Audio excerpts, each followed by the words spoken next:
నెలంతా మమ్మల్ని కాపాడి మరొక మాసంలోనికి మమ్మల్ని తీసుకొచ్చారు.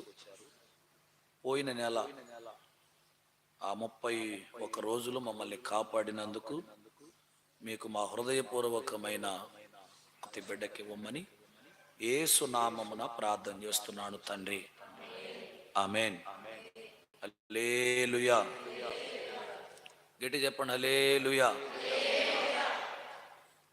బైబిల్లో ఒక చక్కని మాట చేశాడు. అది చదివిన తర్వాత నేను వాక్యంలోకి వెళ్ళిపోతాను.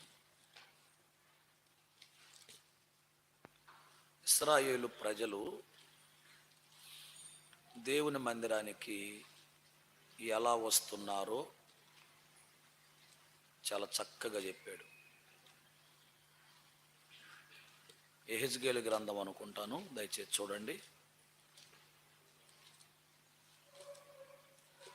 అమ్మా.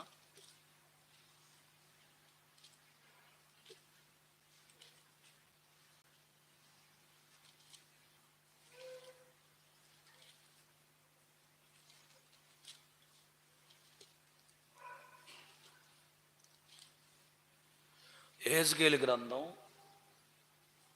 33వ అధ్యాయం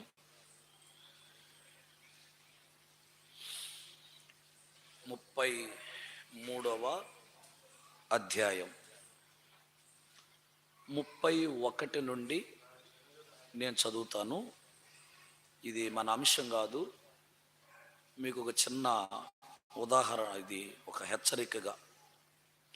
నా జనులు రాదగిన విధముగా వారు నీ యొద్దకు వచ్చి నా జనులైనట్టుగా నీ ఎదుట కూర్చుండి, చూడండి ఎంత బాగుందో, మీ గురించే పాస్టర్ గారితో దేవుడు చెప్తున్న మాట, అంటే నాతో చెప్తున్నాడు దేవుడు, మీ గురించి నాతో ప్రభు చెప్తున్నాడు. ఇక్కడ యెహెజ్కేలు ఉన్నాడు, ఆయన దైవజనుడైన యెహెజ్కేలుతో దేవుని మందిరానికి వచ్చే ప్రజలను గురించి పాస్టర్ గారితో దేవుడు చెప్తున్నాడు. ఏమని? నా జనులు అంటే మీ గురించి రాదగిన విధముగా వారు నీ యొద్దకు వస్తున్నారు. ఓకే.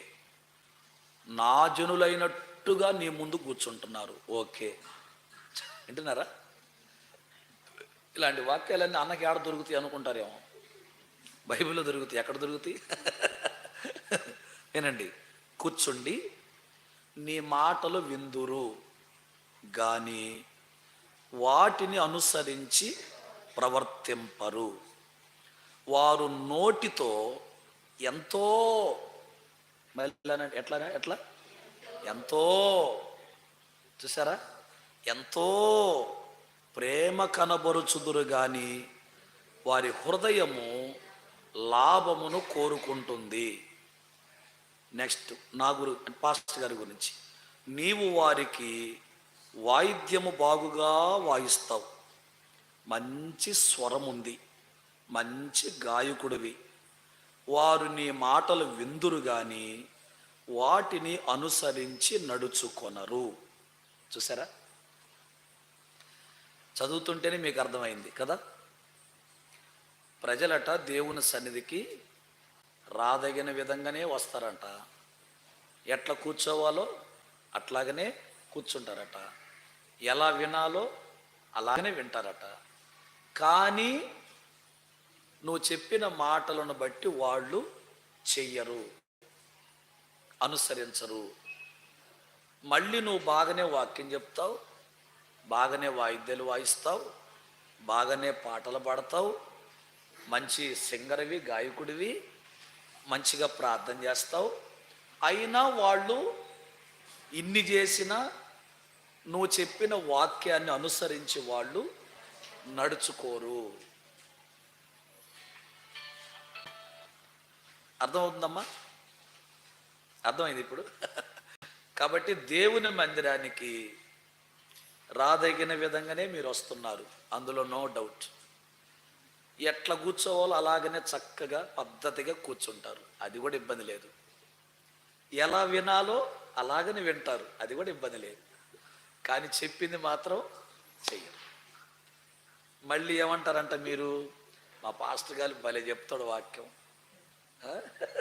పాట కూడా భలే పాడతాడు, ఆరాధన కూడా బాగానే చేపిస్తాడు, చక్కగా ప్రార్థన చేస్తాడు, మంచి మంచి మాటలు చెప్తాడు అని మీరు పొగుడుతారంట. ఎంతో ప్రేమ నా మీద చెప్పరేంటి చూపిస్తారు. కానీ నువ్వు చెప్పిన వాటిని అనుసరించి నడుచుకో.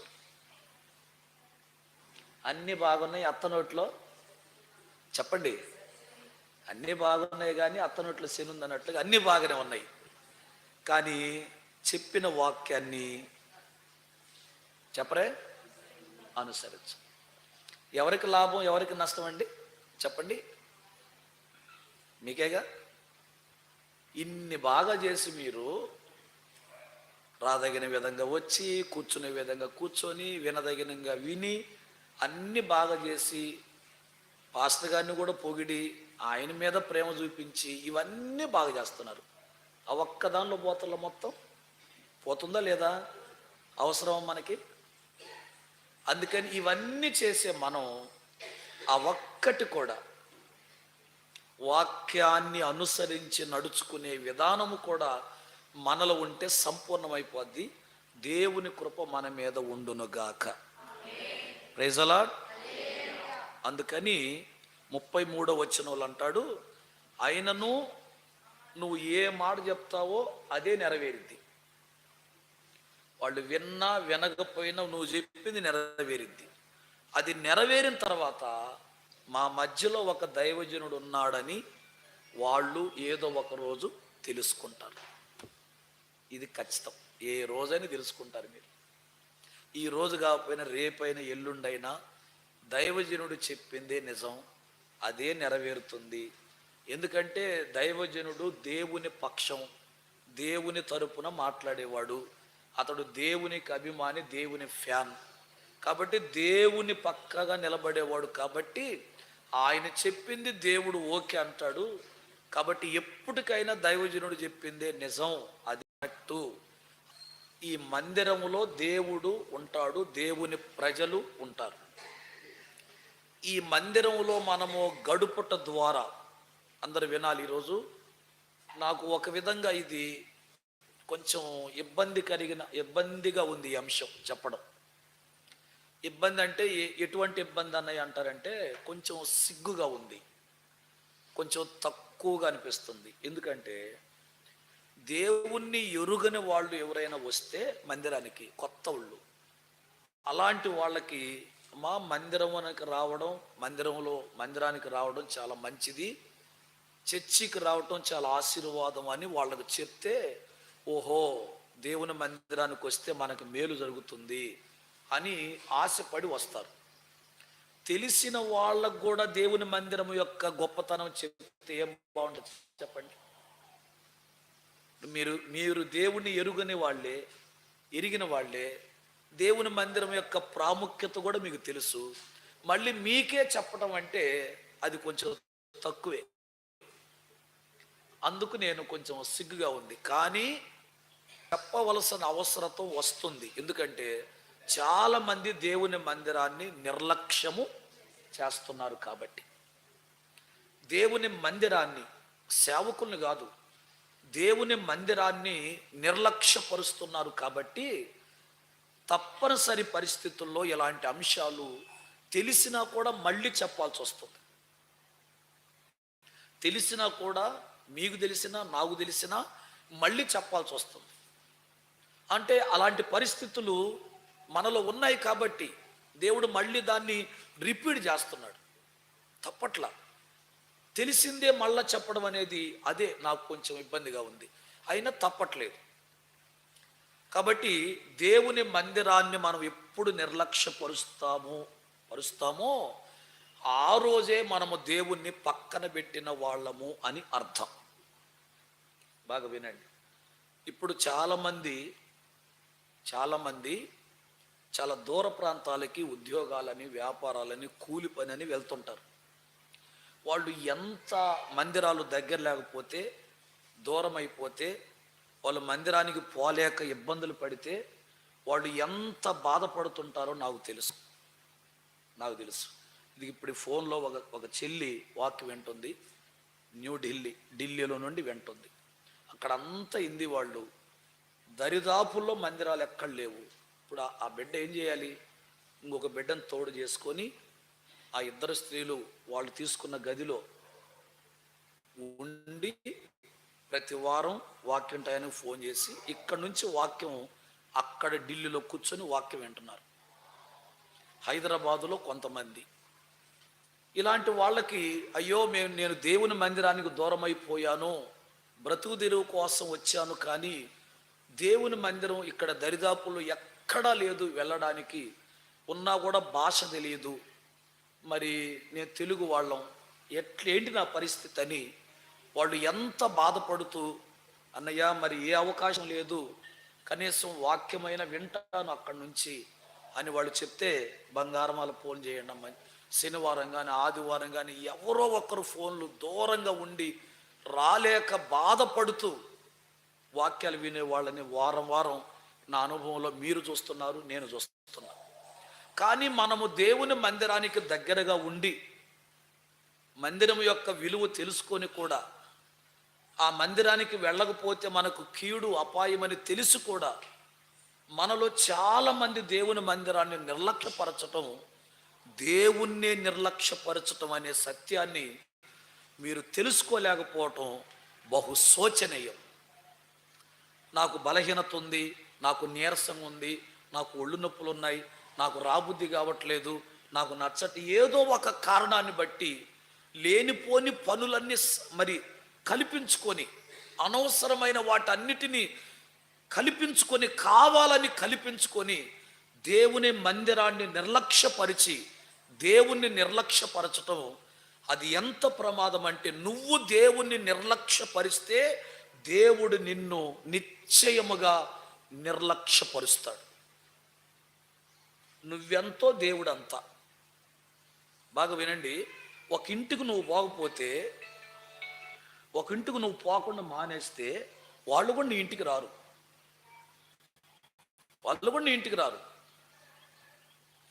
ఇది నిజం. ఇప్పుడు నేను ఒక ఇంటికి పోలేదనుకోండి, వాళ్ళు నా ఇంటికి రారు. ఎందుకని? నువ్వు రావట్లేదుగా నా ఇంటికి, అందుకని నేను కూడా రావట్లేదు అంటారు. ఇది ఎంత నిజమో, దేవుడు కూడా నువ్వు నా ఇంటికి రావట్లేదు కాబట్టి నేను కూడా నీ ఇంటికి రాను. మనుషులైతే 2 రోజులు 3 రోజులు అలిగో, లేకపోతే ఏదో ఒక మొహమాట మీదనో సిగ్గో ఏదో కారణాన్ని బట్టి 4 రోజులు బాగుంటారు, మళ్ళీ 4 రోజులు కలుస్తారు, విడిగా ఉన్న మళ్ళీ సమాధాన పడతారు. కానీ దేవుణ్ణి విరోధం చేసుకుంటే, దేవుని దూరం చేసుకుంటే, దేవుడే నీ మీద అలిగి నీ ఇంటికి రాకపోతే అది ఎంత ప్రమాదమో. మనుషులు రాకపోయినా నీకు ఇబ్బంది లేదు. నీ ఇంటికి మనుషులు నేను రాకపోయినా, నా ఇంటికి నువ్వు రాకపోయినా నాకు ఇబ్బంది లేదు, నీకు ఇబ్బంది లేదు. కానీ దేవుడు నీ ఇంటికి రాకపోతే, దేవుడే నీ ఇంటికి రాకపోతే నీ పరిస్థితి ఏమిటి? అది మనం గుర్తించి ఈరోజు దేవుని వాక్యం నీతో మాట్లాడుతూ ఉండగా, ప్రభువా నీ మందిరంలో ఇన్ని ఆశీర్వాదాలు, ఇన్ని దీవెనలు ఉన్నాయి, వీటిని నేను కోల్పోతున్నాను అనే సత్యాన్ని తెలుసుకొని, రాదగిన విధంగా వచ్చిన మీరు, కూర్చునే విధంగా కూర్చున్న మీరు, వినే విధంగా వింటున్న మీరు చెప్పిన మాటలు అనుసరిస్తే దేవుడు మీ మధ్యలో ఉన్నాడని, దైవజనుడు దేవుని ద్వారా మాట్లాడే ప్రతి మాట నెరవేరుతుందని మీరు నమ్మి ఆశీర్వదించబడుదురుగాక. రైట్, ఇక చూడండి 26వ కీర్తన. ఇది దావీదే రచించాడు. బైబిల్ అంతటిలో, తల్లి వినండి, బైబిల్ అంతటిలో దేవుని మందిరాన్ని గురించిన మాటలు ఒక్క దావీదు తప్ప ఇంకెవ్వరు ఇంత ఎక్కువగా చెప్పాలి బైబిల్లో. ఆయన చెప్పినంత విపులంగా, ఆయన చెప్పినంత లోతుగా మరెవ్వరూ చెప్పలేదు. ఆయన చెప్పిన దేవుని మందిరములోకి వస్తే, దేవుని సన్నిధికి వెళితే ఆశీర్వాదాలు ఎన్నున్నాయో ఆయన చెప్పినన్ని ఆశీర్వాదాలు ఇంకెవరూ చెప్పలేదు.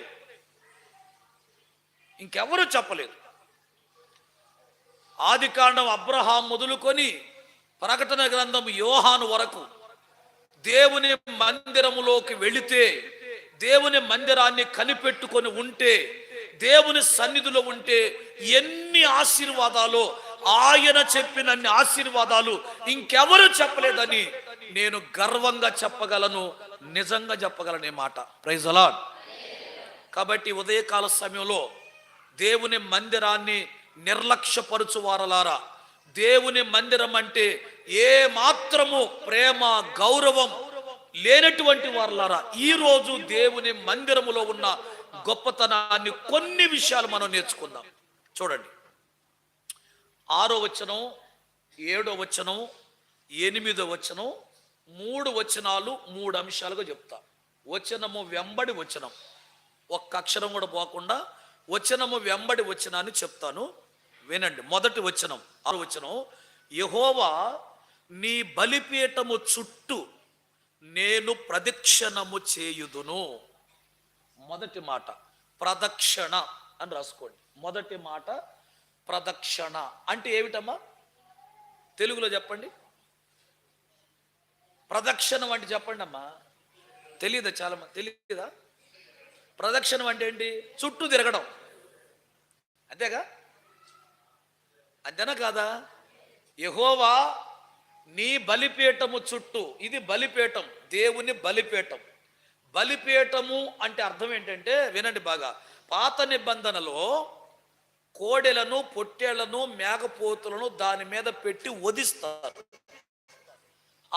ఆ జీవాలను వధించే దాన్ని బలిపీఠం అన్నారు. ఇప్పుడు అదే బలిపీఠాన్ని ఎలా దేవుడు మార్చాడంటే, ఈ స్థలానికి మనం వచ్చి హృదయపూర్వకంగా విరిగిన మనస్సుతో, నలిగిన హృదయముతో దేవునికి కృతజ్ఞతాస్తుతులు చెల్లించటమే బలి చెల్లించటం. Praise the Lord. కాబట్టి స్తుతి చెల్లించే దానిని బలిపీఠము అంటారు. అర్థమైందా? కాబట్టి ఇది బలిపీఠం అంటే దేవుని స్తుతించే స్థలం, దేవుని ఆరాధించే స్థలం, మనము దేవునికి సమర్పించుకునే స్థలం దేవుని మందిరం. ఇలాంటి మందిరము చుట్టూ నేను తిరుగుతాను. ఒక చక్రవర్తి, ఒక గొర్రెల కాపరి దావీదు. చూడండి, బాగా వినండి. ఇతను చెప్తున్న మాట, యెహోవా యెహోవా నీ బలిపీఠము చుట్టూ నేను ప్రదక్షిణము చేయుదును. నీ మందిరము చుట్టే తిరుగుతా, ఎక్కడికి వెళ్ళను. ఆయన మాటల్లో ఉన్న అనుభవాన్ని, ఆయన మాటల్లో ఉన్న ఆశను, ఆయన హృదయంలో ఉన్నటువంటి ఆ గొప్ప ఆశని మీరు గమనించాలి. అందుకని నేను వాళ్ళ చుట్టూ వీళ్ళ చుట్టూ తిరగను, ఎక్కడ పడితే అక్కడ తిరగను. నీ మందిరం ఎక్కడుందో నీ మందిరము చుట్టే తిరుగుతా. ఎందుకంటే నీ మందిరము నువ్వు నివసించే స్థలము కాబట్టి, అది బలిపీఠము, దేవుని ఆరాధించే స్థలము, నీవు నివసించే స్థలం.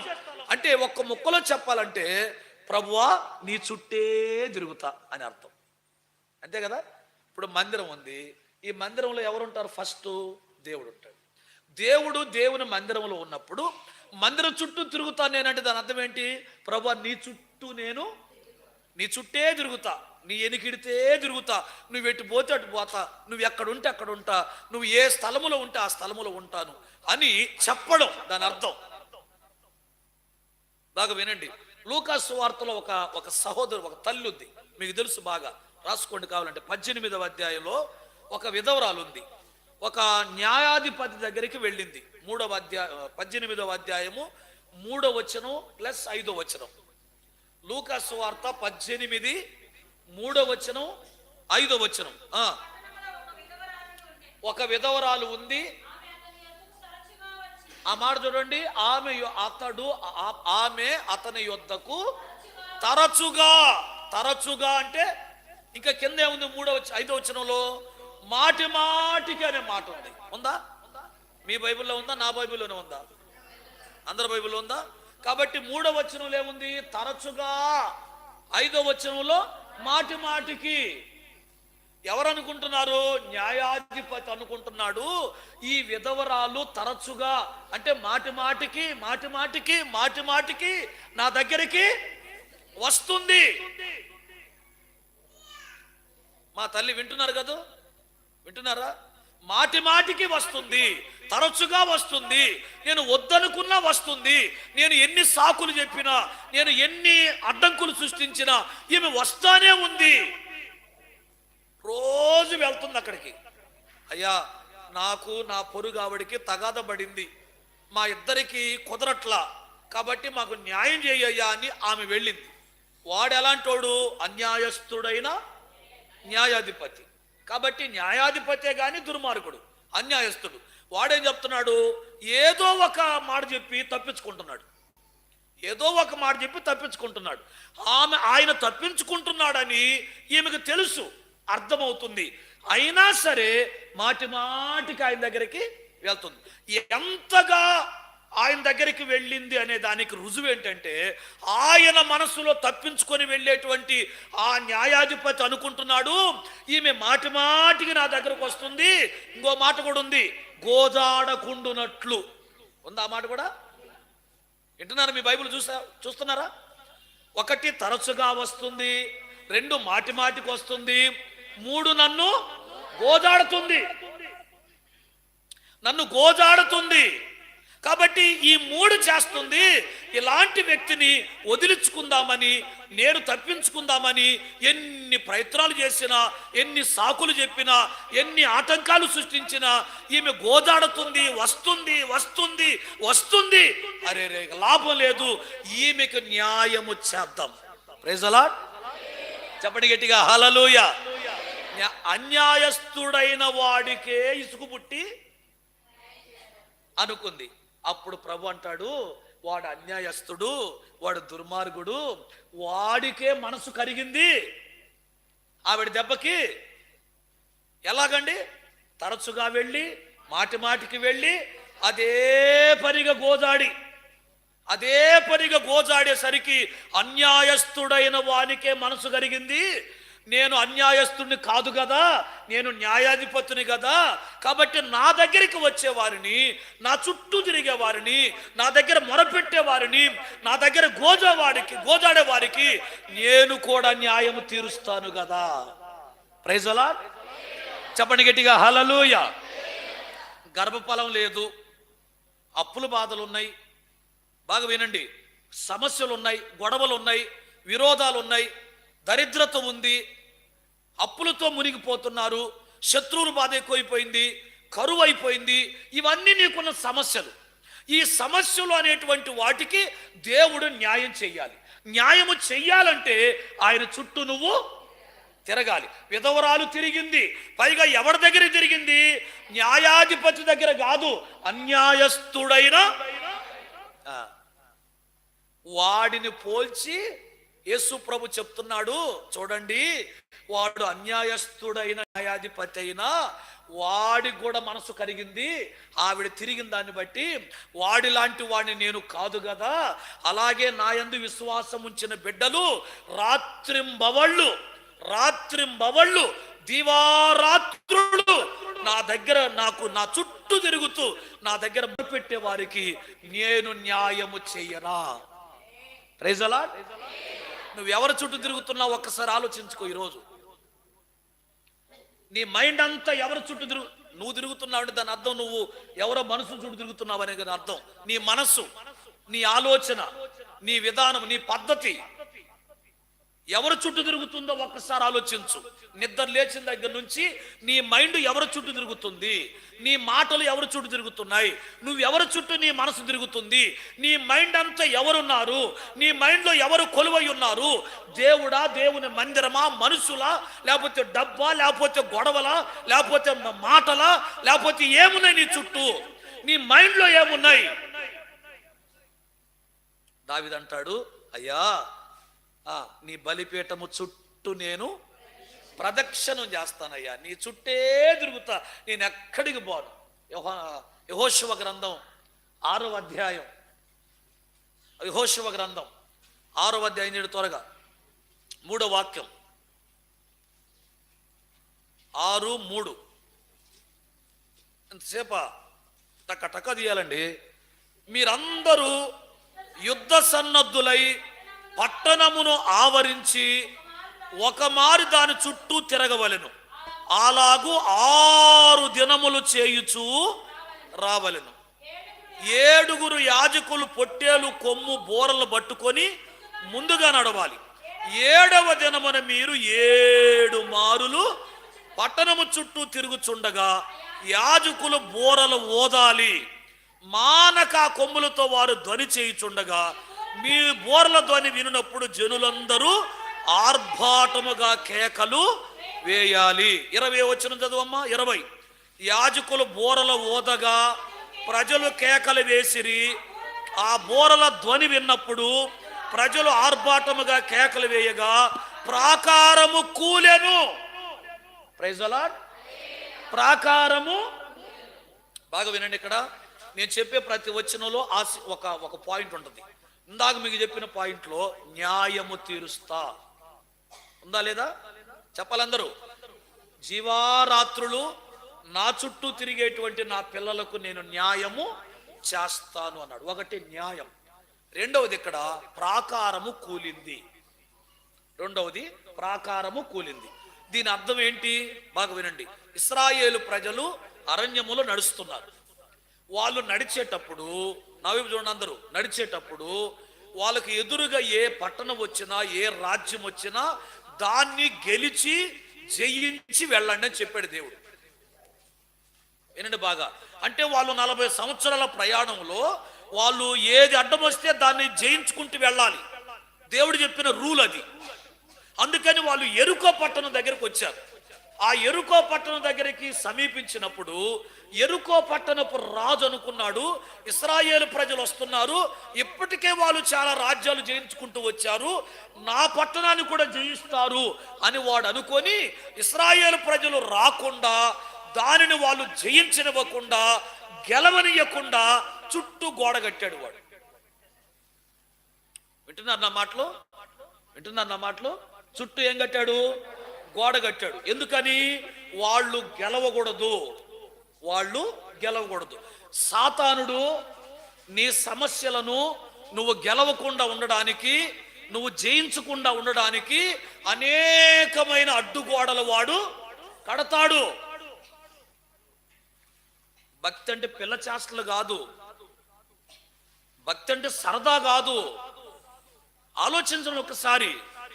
ఈ అలుగుళ్ళు, సనుగుళ్ళు, ఆడమాట ఏడమాటాడు, ఇవన్నీ కాదు. నీకు ఒక అనుభవం రావాలి. ఇశ్రాయేలు ప్రజలు ఎరుకో పట్టణాన్ని గెలవాలి. అది గెలిస్తేనే వాళ్ళకు దీవెన, అది గెలిస్తేనే వాళ్ళు అవతలకు పోతారు. ఒక విశ్వాసి నువ్వు అనుకున్న కార్యాలు గెలవాలంటే, వాటి మీద నీకు జయం రావాలంటే సాతానుడు అడ్డుగోడలు వేస్తాడు, ఆటంకాలు సృష్టిస్తాడు, అనేకమైన అడ్డుగోడలు నీ ముందు నిలబెట్టి నిన్ను గెలవనీయకుండా చేస్తాడు. అప్పుడు నువ్వేం చేయాలి? దేవుడు చెప్తున్నాడు, రోజుకొకసారి 6 రోజులు పట్టణము చుట్టూ తిరగండి. ఎరుకో పట్టణం చుట్టూ తిరగండి. ఊరికే తిరగొద్దు. ఆ తిరిగేటప్పుడు పాటలు పాడుతూ, స్తోత్రాలు చెబుతూ, ఆరాధన చేస్తూ తిరగండి. Praise the Lord. ఎందుకని? ఎక్కడ 3 నా నామమున కూడి ఉంటారో వారి మధ్యలో నేనుంటా. జాగ్రత్త వినాలి ఈ మాటలు. మీరందరూ నిద్రమంపుగా ఉండబాకండి. ఎవరైనా నిద్రపోతుంటే మా చేత్తో పొడవండి, నా మీద చెప్పండి. అన్నయ్య పొడవమన్నా నేను పొడిచాను, నాదేం లేదని చెప్పండి. ఇట్లా పొడవండి, ఒక పొడువు అంతే, దెబ్బకు లేస్తారు. ఇంటికాడ నిద్రపోయి, ఇక్కడ నిద్రపోయి, ఇంకెక్కడ మీరు మేలుకొని ఉండేది? ఆలోచన చేయండి, బాగా వినండి, చెవిని పెట్టి మాటలు వినండి బాగా. 6 రోజులు 6 సార్లు పట్టణం చుట్టూ తిరగండి. 7వ రోజు ఒక్క రోజే 7 సార్లు తిరగండి. 7 సంపూర్ణ సంఖ్య. వింటున్నారా? లక్కీ నెంబర్ అనుకోబాకండి. చాలా మందికి నెంబర్ల మీద పిచ్చి ఉంది, మూఢనమ్మకాలు కదా. నెంబరు బళ్ళ మీద కూడా నెంబర్లు వేసుకుంటారు. 7 అని, 9 అని, 3 అని, లక్కీ నెంబర్లు. ఇవన్నీ మూఢనమ్మకాలు ఇవన్నీ. అందుకని నేను లక్కీ నెంబర్ 7 అనుకోబాకండి. ఎందుకు ఆ 7 అనే మాట చెప్పానంటే ఇక్కడ రాసుంది కాబట్టి. 7 సార్లు ఎందుకు రాశాడు అనేది చెప్పాలి కాబట్టి చెప్తున్నా. 7 సంపూర్ణ సంఖ్య. అంటే 7 అనేది దేవునికి 7 ఆత్మలు ఉన్నాయని, 7 నేత్రములు కలిగిన వాడని, 7 దివిటీలు, 7 దూతలు అని. 7 అనే సంఖ్య పరిశుద్ధతకి, దేవుని యొక్క దైవత్వానికి, దేవుని కార్యాలకి సూచనగా ఉంది కాబట్టి నేను ఆ మాట చెప్తున్నా. దాన్ని ఆత్మీయంగా తీసుకోండి అంతే. కానీ 7 మంచి సంఖ్యని మీ ఒంటి మీద, బండి మీద ఏడబెడతాడు 7 వేసుకోబాకండి. అనవసరంగా ఏడుస్తారు. దేవుని స్తోత్రం. కాబట్టి 7వ రోజు చెప్పండి, 7 సార్లు ప్రదక్షిణము చేయండి, అప్పుడు ప్రాకారము కూలును. Praise the lord. నీకు అడ్డుగా ఉండేది ఏదో, నీకు ఆటంకము కలుగు చేసేది ఏదో, నిన్ను గెలవనివ్వకుండా, నీ ఆశీర్వాదం నీకు రాకుండా సాతానుడు ఏదైతే నీకు అడ్డు చేస్తున్నాడో దానిని గెలవాలి అంటే నువ్వు దేవుని మందిరము చుట్టూ తిరగాలి. Praise the Lord. అంటే దేవుని మందిరానికి నువ్వు తరచుగా మాటి మాటికి గోజాడుతూ రావాలి, ప్రతిసారి రావాలి. సరే ప్రభు, యాజకులు బోర్లు ఊస్తారు అంటే దాని అర్థం ఏంటంటే యాజకులు ప్రకటన చేస్తారు, పాస్టర్లు చెబుతారు, సేవకుడు చెప్తాడు. ఆ మాట మీరు వినండి, దాని ప్రకారం నడుచుకోండి, ఈ చుట్టూ తిరగండి మీరు అన్నాడు. ఆ మాట చెప్పగానే యెహోషువ ప్రజలకు చెప్పాడు, యాజకులకి సేవకులకు చెప్పాడు, మీరు బోర్లు ఊదండి, మందసాన్ని ఎత్తుకోండి, ఇశ్రాయేలు ప్రజలందరూ 7 సార్లు తిరుగుతారు అని. యెరికో పట్టణము 7వ రోజు, రోజుకొకసారి 6 రోజులు తిరిగారు. 7వ రోజు మాత్రం ఒక్కరోజే 7 సార్లు తిరిగారు. అలాగ 7 సార్లు ఎప్పుడైతే ప్రదక్షిణము చేశారో ప్రాకారము కూలెను. చప్పట్లు కొట్టండి గట్టిగా. హల్లెలూయా, హల్లెలూయా. కాబట్టి ప్రాకారము కూలెను. నీకు ఏది అడ్డుగా ఉందో, ఏది ఆటంకపరుస్తుందో, ఏది నీకు దీవెన రాకుండా, ఆశీర్వాదము రాకుండా, ఆశీర్వాదం యొక్క ఫలము నీకు రాకుండా ఏది అడ్డుకుంటుందో దాన్ని జయించాలంటే నీ తెలివి కాదు, నీ జ్ఞానము కాదు, నీ మాటలు కాదు, దేవుని మందిరం. ఇక్కడుంది నీకు గెలుపు, ఇక్కడుంది నీకు అడ్డుగా వచ్చే దాన్ని కూలే తంత్రం ఇక్కడుంది, ఆయుధం ఇక్కడుంది. అందుకనే ఈ సత్యాలన్నీ తెలుసుకున్నటువంటి దావీదు, అయ్యా నీ బలిపీఠము చుట్టూరే నేను ప్రదక్షిణం చేస్తానయ్యా. హల్లెలూయా. దీనిని ఎబ్రీ పత్రిక 11వ అధ్యాయం చూడండి, దీనికి సంపూర్ణం అక్కడ ఉంది. 30వ వచనం చదవండి. ఆ మాట అందరూ చూడండి. ఎబ్రీ పత్రిక 11:30. విశ్వాసమును బట్టి, దేన్ని బట్టి? 7 సంఖ్యను కాదు, 7 సంఖ్యను బట్టి కాదు, విశ్వాసమును బట్టి 7 దినముల వరకు ప్రదక్షిణము చేయగా చేసిరి. తరువాత ఎరికో గోడలు. హల్లెలూయా. బైబిల్ ఉందా మీ దగ్గర? చూస్తున్నారా? ఏముందమ్మా అక్కడ? విశ్వాసమును బట్టి 7 దినముల వరకు ప్రదక్షిణము చేయబడిన తరువాత ఎరికో గోడలు కూలెను. ఎరికో గోడలు కూలెను. ప్రాకారమును పట్టుకున్నారు, దానిని జయించారు. నీ అంతట నువ్వు దేన్ని జయించలేవు. నువ్వు అనుకోవచ్చు తెలివిగా, యుక్తిగా, మాటలతో, చేష్టలతో, మౌనంగా ఏదైనా జయించవచ్చు అనుకుంటున్నావేమో. అది ఎప్పటికీ జరగదు. నువ్వు దేవుని మందిరానికి తరచుగా తరచుగా తరచుగా తరచుగా తరచుగా తరచుగా మాటి మాటికి దేవుని మందిరానికి రావటము వలన నీ అడ్డుగా ఉండే వాటన్నిటినీ జయించగలుదువుగాక. కాబట్టి పౌలు అంటాడు, విశ్వాసమును బట్టి వాళ్ళు 7 మార్లు ఎరుకో చుట్టూ ప్రదక్షిణము చేయగా ఆ తరువాత ప్రాకారము కూలిపోయింది. దేవుడు కూల్చేశాడు. ఈరోజు యంత్రాలు పెడితేనే బిల్డింగ్లు పడట్లా. ఆ రోజు ఎరుకో గోడ అంటే మామూలు గోడ కాదు. ఎంత పెద్ద గోడ అంటే రాహబు వేశ్య ఆ గోడ మీద ఇల్లు కట్టుకుంది. మీరు చెప్పండి, గోడ మీద ఎవడన్నా ఇల్లు కడతాడా? చెప్పండి అమ్మా. ఇప్పుడు ప్రహరీ గోడ ఉంటుంది కదా ఇంటి చుట్టూ, ప్రహరీ గోడ మీద ఎవడైనా ఇల్లు కడతాడా? ఎంత వెడల్పు ప్రహరీ గోడ? 6 అంగుళాలు, అంతే కదా. 6 అంగుళాల వెడల్పులో మనం ప్రహరీ గోడ కడతాం. స్థలం ఉంటే, స్థలం లేకపోతే 4 అంగుళాలు కూడా కడతాం. అడుగేసుకో, అడుగు వెడల్పులో ఉండేటువంటి ప్రహరీ గోడ మీద ఎవడ కడతాడండి ఇల్లు? కాకి కూడా పిసికి గూడు కట్టుకోలేదు, పిసికలు కూడా. కానీ ఆమె ఇల్లే కట్టుకుంది. వింటున్నా మాటలు? ఇల్లు కట్టుకుంది అంటే ఎంత వెడల్పులో కట్టుంటాడు ఆ గోడ? మీకు అనుమానం ఉందా? చూడండి, అక్కడ ఉందో లేదో. 2వ అధ్యాయము యెహోషువ గ్రంథం.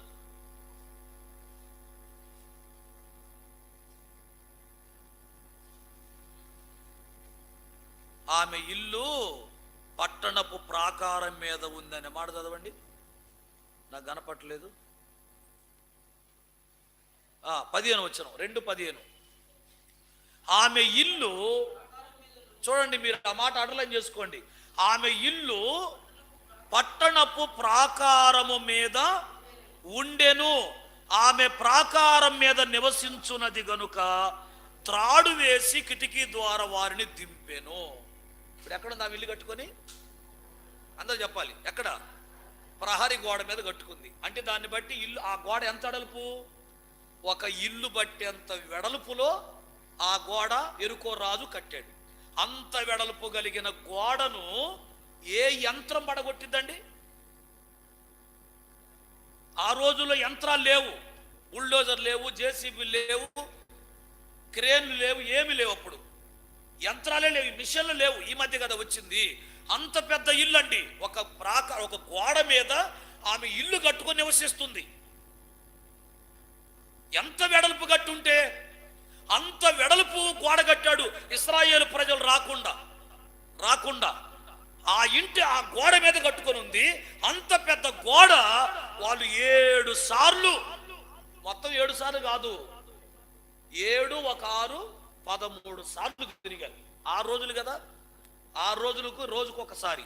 అప్పుడు 6, 7వ రోజు 7 సార్లు, మొత్తం 7 6 13 సార్లు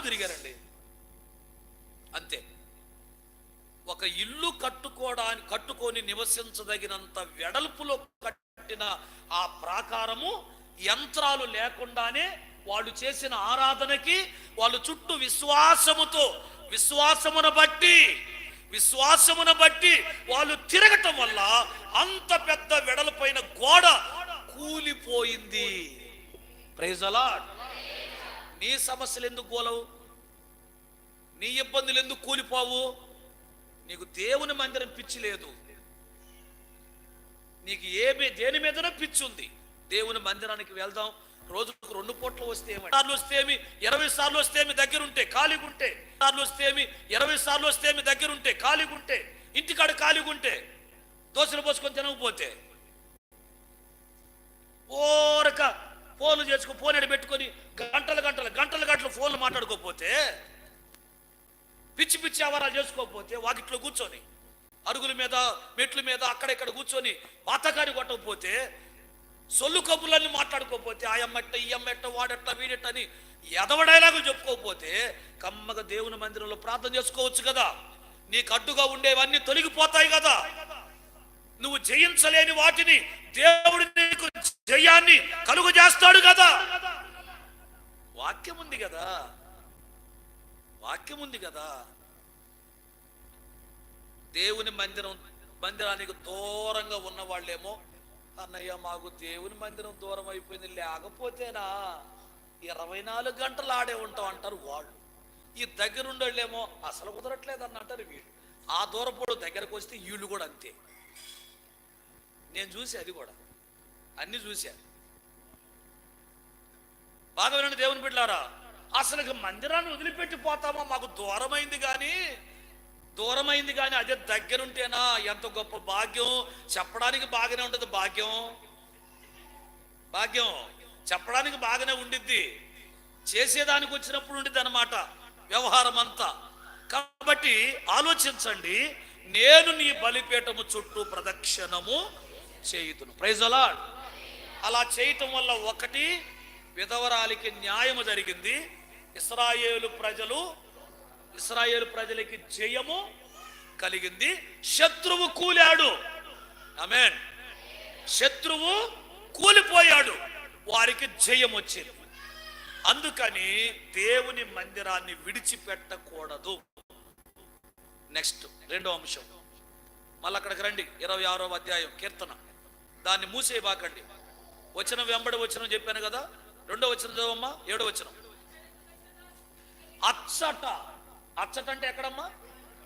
దేవుని మందిరంలో కృతజ్ఞతాస్తుతులు చెల్లింతును, నీ ఆశ్చర్య కార్యములను వివరింతును. Praise the lord. అచ్చట ఎక్కడ? దేవుని మందిరములో నేను నీకు కృతజ్ఞతాస్తుతులు చెల్లిస్తా. అక్కడ నువ్వు చేసిన కార్యాలన్నీ వివరిస్తా. అదే సాక్ష్యం అంటే. అది సాక్ష్యం. వివరిస్తాను అంటే సాక్ష్యం. అందుకే సాక్ష్యాలు అనేది పెట్టారు. సాక్ష్యం అంటే ఊరికి పోతున్నాము మళ్ళీ వచ్చాము కాదు. వింటున్నారా? దేవుడు మాకు ఈ మేలు చేసి, ఏ మేలు? అది ఉండాలి, పాయింట్ ఉండాలి. వింటున్నా మాటలు? అక్కడ అంశం ఉండాలి, విషయం ఉండాలి. అక్కడ మేము ఒక చోట పోతున్నాం, మా కొరకు ప్రార్థన చేయండి, అది వాళ్ళ సాక్ష్యం కాదు. మేము ఊరు వెళ్తున్నాము, మా కొరకు మీరు ప్రార్థన చేయండి, అది సాక్ష్యం కాదు. వినండి, ఊరికెళ్ళిన మేము తిరిగి మరల క్షేమంగా ఇంటికి వచ్చేటట్టుగా దేవుడు చేశాడు, అది సాక్ష్యం. వెళుతున్నాము, అది సాక్ష్యం కాదు, అది ప్రార్థన విన్నపం.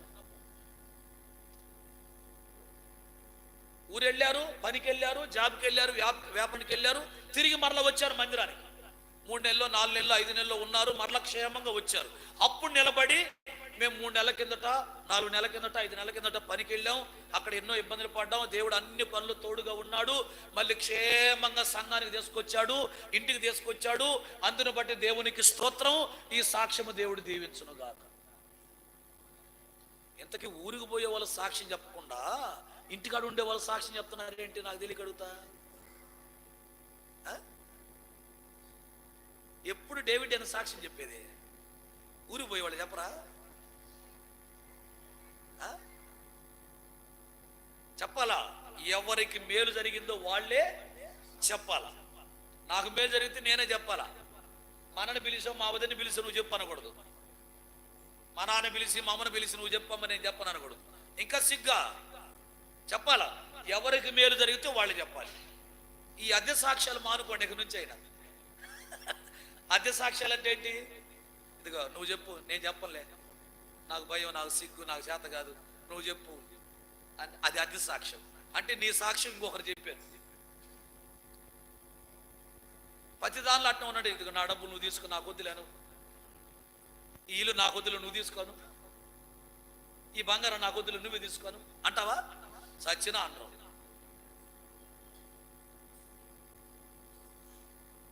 అచ్చట నీకు నేను కృతజ్ఞతాస్తుతులు చెల్లిస్తా. ఇప్పుడు అచ్చట అంటే దేవుని మందిరం. ఇక్కడ దేవునికి స్తోత్రాలు చెప్పటం వలన, దేవుని ఆరాధించటం వలన, దేవుని గణపరచటం వల్ల, దేవుని స్తుతించటం వలన జరిగేటువంటి మేలు.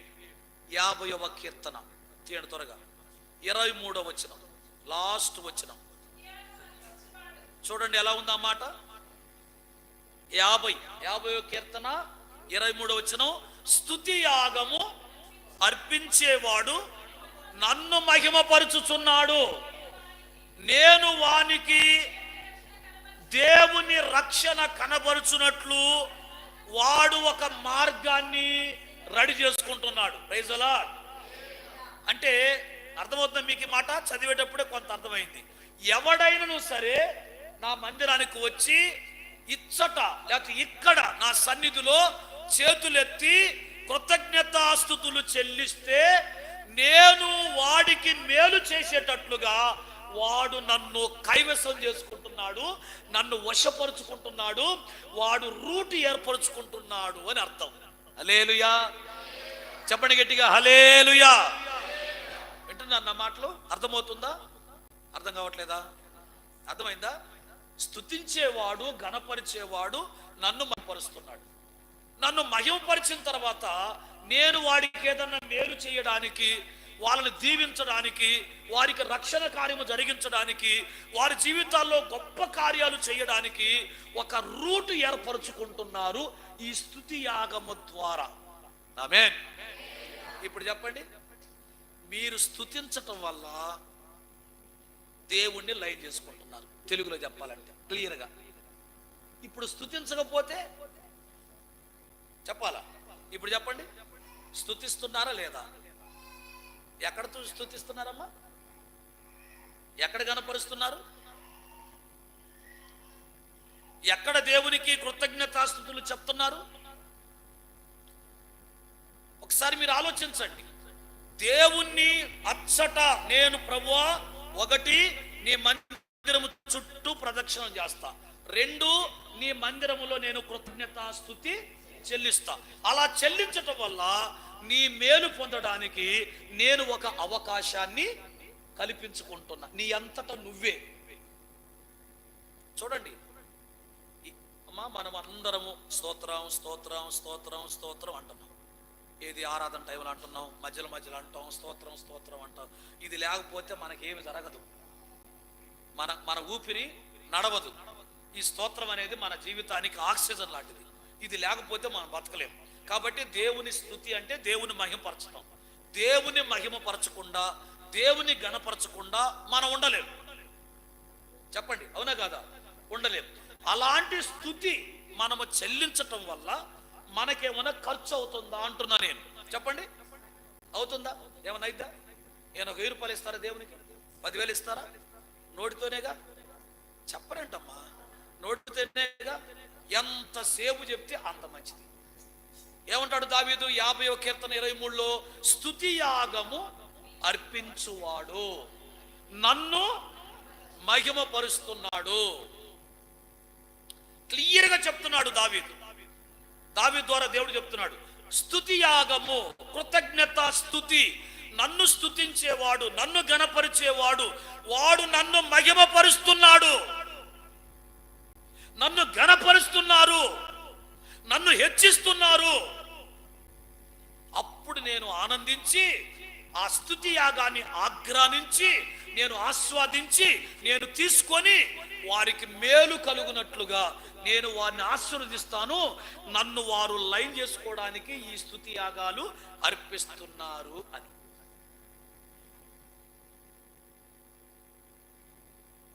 ఆలోచించండి. అంటే దేవుణ్ణి వశపరుచుకోవటం, దేవుణ్ణి మనకు అనుకూలంగా మార్చుకోవటం. ఇంకా మన బాగా వాడే పదం ఏంటంటే లైన్ చేసుకోవటం దేవుణ్ణి. అదైతే మీకు బాగా అర్థమైంది. దేవుణ్ణి లైన్ చేసుకోవటం అంటే దేవుణ్ణి మచ్చిక చేసుకోవడం.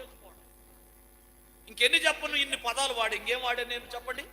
స్తుతించేవాడు, దేవుని గణపరిచేవాడు, దేవుణ్ణి మచ్చిక చేసుకున్నట్టు. దేవుణ్ణి మచ్చిక చేసుకుంటే దేవుని దీవెనలన్నీ వస్తాయిగా. వస్తాయా రావా?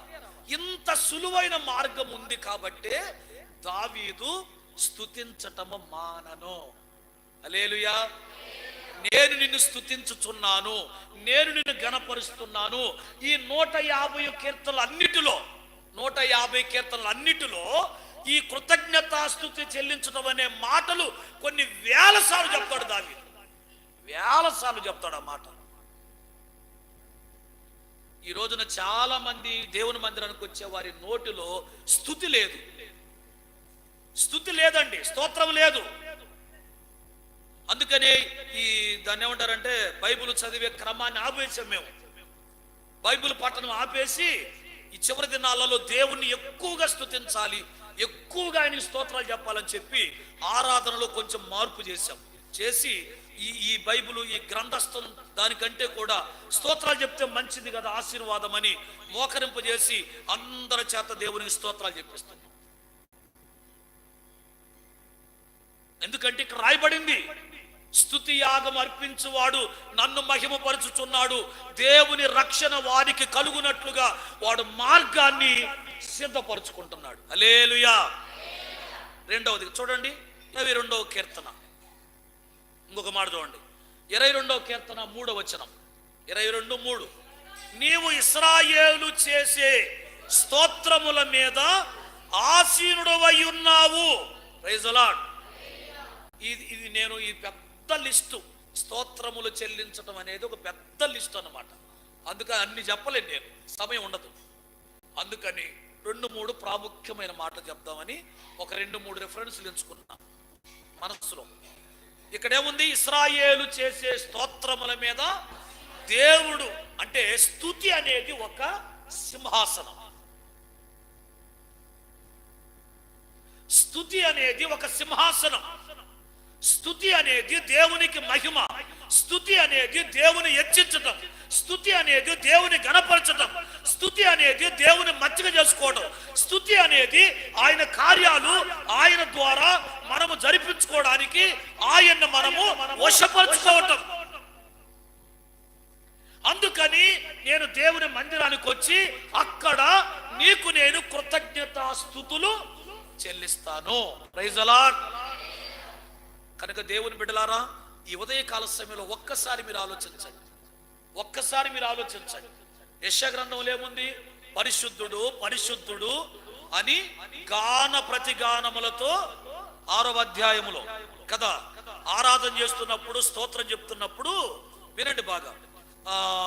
అక్కడ 5వ వచనంలో యెషయా భక్తుడిలో ఉన్న అపవిత్రత అతనికి తెలిసి వచ్చింది. అప్పటి వరకు నేను పరిశుద్ధుణ్ణి, నేను పవిత్రమైన వాణ్ణి, నేను మంచివాణ్ణి, నా అంత గొప్పోడు ఎవడు లేడు, నా అంత పరిశుద్ధుడు ఎవడు లేడు అని గర్విస్తున్నాడు యెషయా.